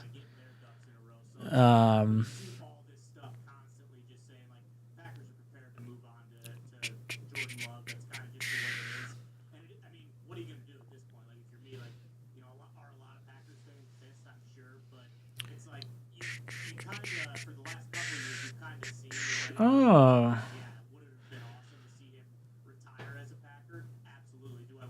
Logan Schilling, I'm putting you in a timeout. I'm not dealing with bullshit, false narratives in the chat. So you can come back after that, but no breaking fake news here. I'm not about that.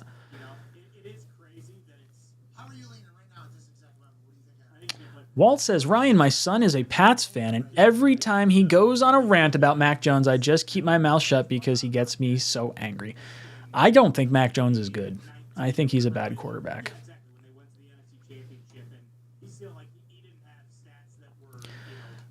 Jamie says, what do you think Devontae Adams would cost us? Reunite the boys and let's go get a ring. Let's go Jets, Jets.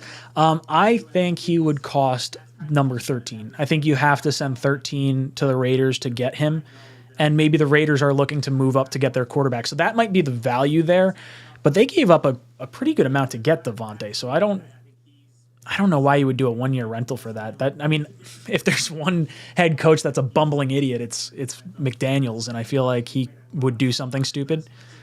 But I don't know if you'd want to move him if you were the Raiders. Michael Murphy says, Ryan, correct me if I'm wrong, but only one captain wears the radio in their helmet per unit of the offense, defense, special teams. Last year being CJ, this year being Quinnen, I meant. Apologies. Oh, I see what you're saying. I don't think Quinnen would have that. He's going to be with his hand in the dirt, so he's not going to be able to, like, I shouldn't say be the only. I think CJ is going to have the radio in his head. It's far too critical of a thing that you want your leader to have it, and I would say CJ is definitely going to be our guy.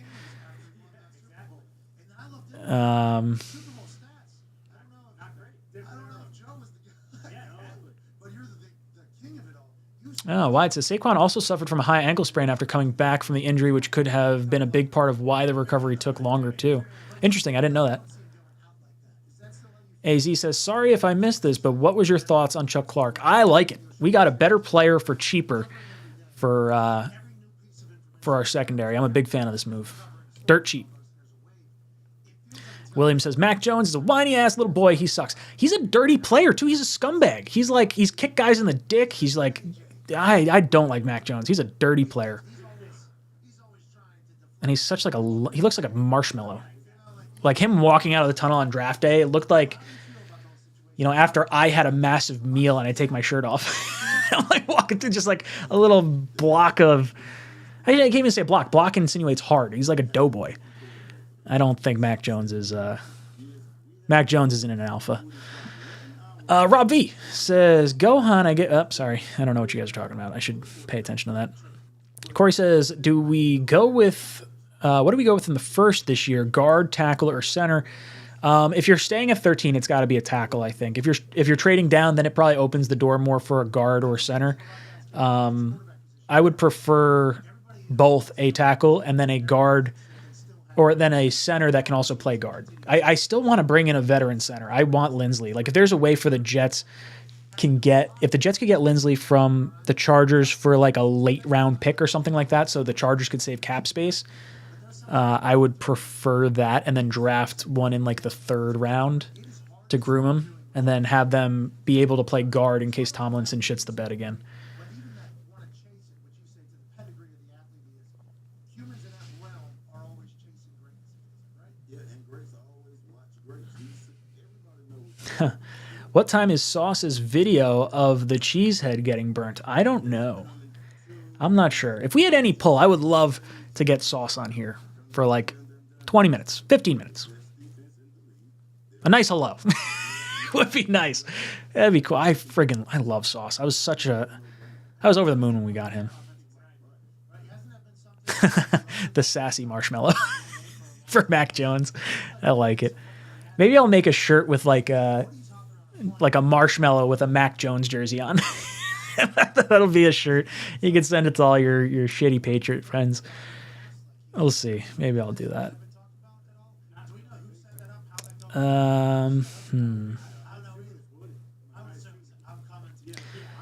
Matt says, basically the Jets got Chuck Clark, saved $1 million, lost a 2024 7th-round pick, and Braxton Berrios major. Yeah, I guess that's a way to look at it, right? Like Chuck Clark's going to be 1 year, $4 million. They immediately save the $1 million. That's an interesting way to look at that. It's a little weird because you're comparing like an offensive receiver to like the secondary, but I get what you're saying.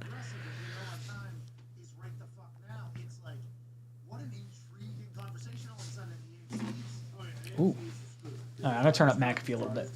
I know the Bills are great. Their DC's gone.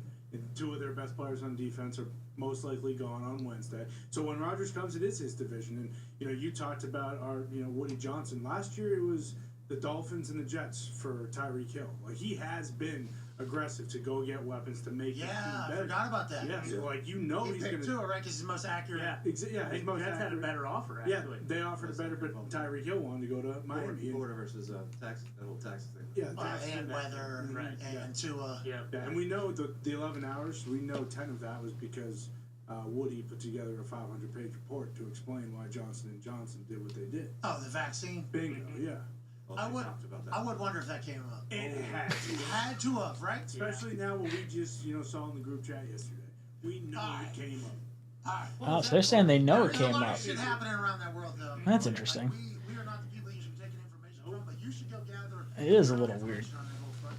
So whenever you think about Super Bowl contenders next year, whenever you're thinking of the New York Jets, if Aaron goes, remember Aaron was going to go to the Broncos a couple years back. Yeah. He's going to go to the Broncos, and Broncos fans were like, "We're a Super Bowl team. You put Aaron Rodgers on this team." And we actually started to believe it a little bit. Yeah. Like, oh, God, I hope it doesn't turn out to be like a Broncos situation. I'm going to fucking cry. I'm going to be so upset. Jeez, I just want it to happen now.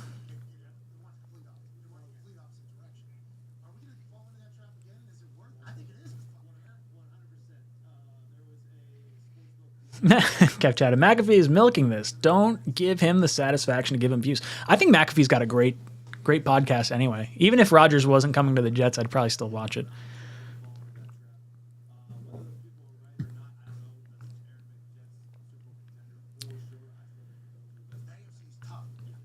David says, McAfee is funny. Shit talking the Jets, but if Rodgers comes here, his viewership will go up by like 40%. Yeah, it's going to explode. I think a lot of people are probably already tuned into it. I'd love to see what their live numbers are. I have it on a TV, so it doesn't show me like how many concurrent are viewing. Oh, 32,000. Damn. I need Aaron Rodgers as a friend.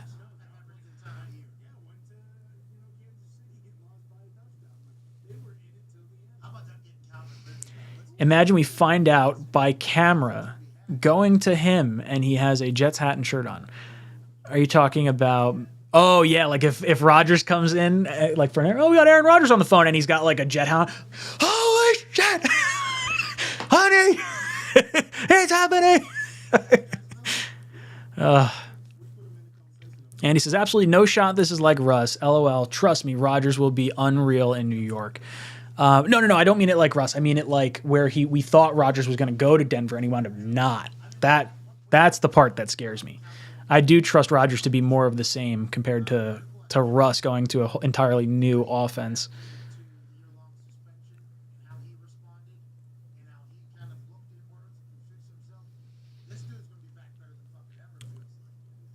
New York Strongman says, why is nobody saying anything about Lamar Jackson?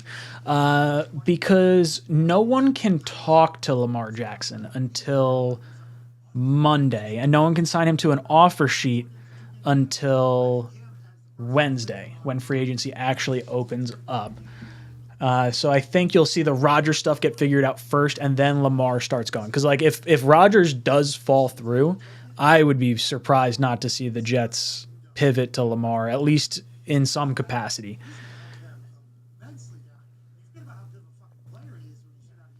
Matt says, if Hopkins wants to play with Rodgers, would you flip a third and a sixth if the Cardinals eat a good chunk of his money or he agrees to rework his deal? So Hopkins has agreed to rework the last 2 years of his deal. It seems like to win. Yeah, I would do that. I would do a third and a sixth for D-Hop all day. His contract is definitely not great, so you have to rework it. I would not take him on his current contract. Right now, his current contract, if he's traded, would be $19.5 million this year and it would be $15 million next year. So it's really not terrible, but if you can drop the $19 million, maybe closer to 10 for this year to match up with what we got from Corey Davis when we eventually cut him. And then next year's cap hit isn't so bad. Maybe you make it a 3-year deal where he gets the same-ish amount of money over 2 years, and then, we cut him after the 2-year window. I would like to see the same receivers here 2 years with Rodgers. I'd like that to sync up.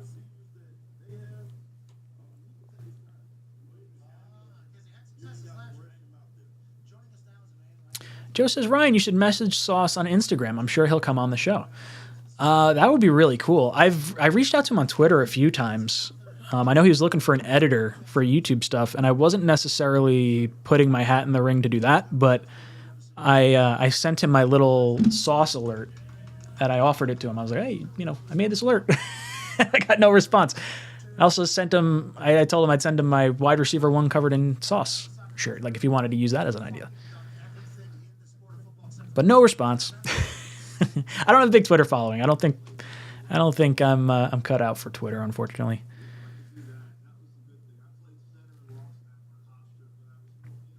Monday night, Jets versus Chiefs or Buffalo.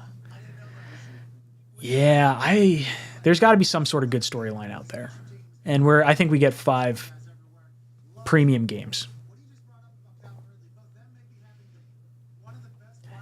Hamsicle, Ryan, you got to get him on Twitch. Yeah, maybe I get him on Twitch and I donate something, some kind of money or something, so that way it alerts him and it's like, oh, wow. That's what that is. I think that's probably the only way to do it. Me just sending him a DM is probably, I guess, the cheap way out. Not that I had really considered it, but we'll see. I'd like to get some famous people on here. I never reach out to anyone. I have reached out to Hughes. I've reached out to Samini. Neither one responds back to me. Again, Twitter DMs. I don't know if either one of them I don't know if they'd even want to. I know there was, I don't know how they feel about the YouTube guys. I know Connor Hughes and Greenbean talk a little bit. Greenbean and Hughes ran into each other at the Senior Bowl, I think, right? Pretty sure.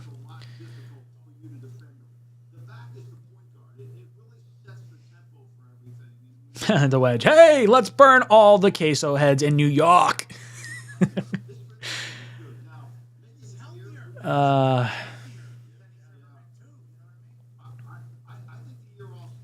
Elijah Moore, the next Randall Cobb with Rodgers. What you think? Yeah, I would prefer not to.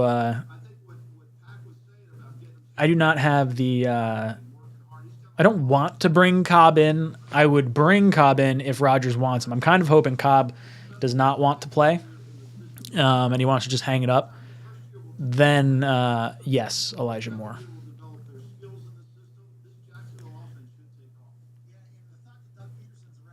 Does Braxton cut mean another year of Jeff Smith? Not necessarily. Jeff does provide some special teams help, so I could see them bringing him back.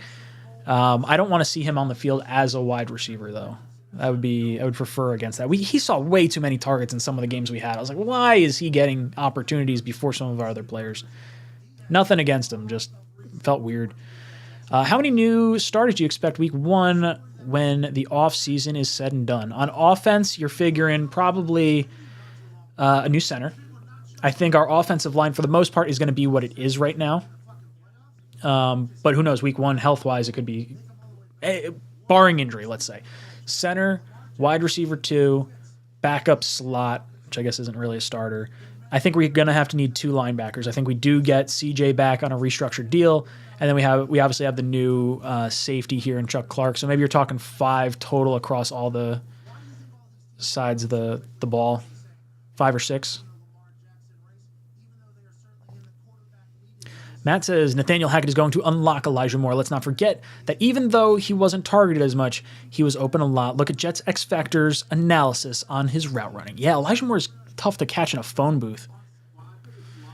Kay says the BYU offensive tackle would be great in the draft. Yeah, Freeland, he's supposed to go a little bit later. I think they said, what was it, 4th round? He's enormous. But again, that's one you maybe hope to groom. And maybe that's the late round swing they take at tackle.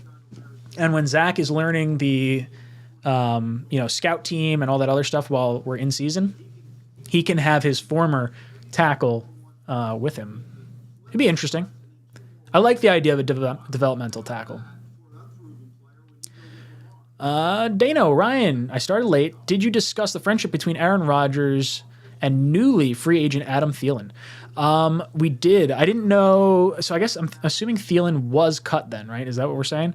I hope they're friends. I would love Thielen as wide receiver too. He's probably at the top of my list. I like Adam Thielen a lot. That gives me shades of like Eric Decker.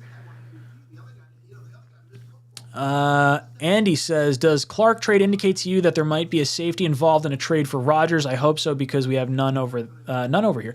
Yeah, I mean, if you want a safety, we'll give you Whitehead. His missed tackles have been frustrating. Let me see.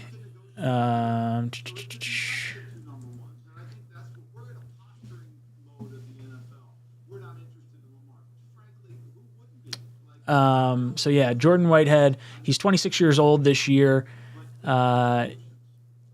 If we traded him to the Packers, he would be about a $7 million cap hit for you guys. So it kind of depends on how you feel about that.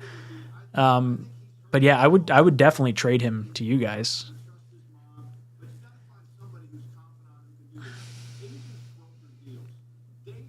UK Jets fan, in my opinion, the amount of time and effort that you put in, Ryan. Oh, and Jets players should feel honored to be invited onto your show and should be asking you if it's okay to be on the show. That's where I would love to get to at some point, like get to such a point where people would actually answer and do that. I don't know. I don't have good connections around like the league as far as being able to talk to people, and I would love to bring them on, but I've also, unfortunately, due to my like off the cuff style at times, I am a little concerned that maybe Jet players don't like me because I might be a little more brash. But then I see Joe Benigno having Sal on his show, and there's no one more critical of the Jets than Joe. So that makes me, maybe a little confident in that I'm not being shunned. Come on, Jets. You guys can come on anytime. If there's a Jets player out there, maybe you're sitting in the live chat. Who knows? I would love to have you on. I would love to talk some football. It doesn't matter who you are. It could be a backup player. It could be a former Jet. I would really enjoy just talking to you.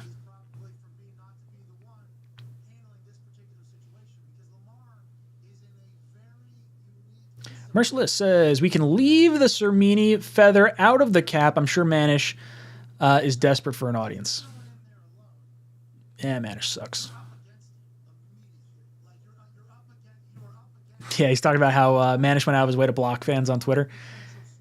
I can understand it. Like, I don't have a problem with blocking someone because, like, I like the positive vibes only. I don't mind critical, well thought out conversation. But if you're gonna spam shit, like, dude, I got way more time.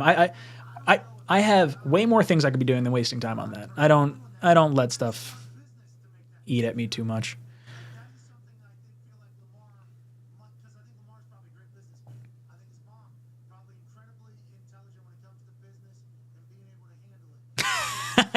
Hamsicle. Ryan, message Sauce and tell him you've been trying to reach him about his car's extended warranty. That may get a response. Yeah, I'll handle it the same way that I handle. He'll handle it the same way I handle every single one of those. Click, hang up, block, Marcus spam.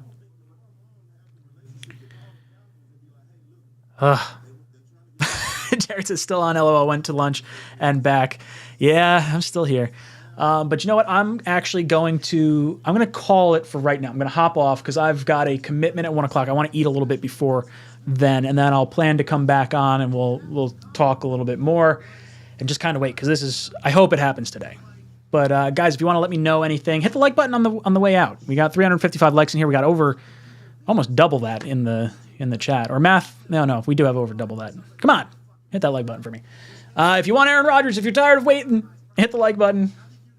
My name's Ryan. This is Jets Talk. I'll be back probably around 1:30 or so. I'm going to hop back on a stream, maybe 1:30, 2 o'clock, somewhere in there. All right, boys. I'll talk to you in a little bit.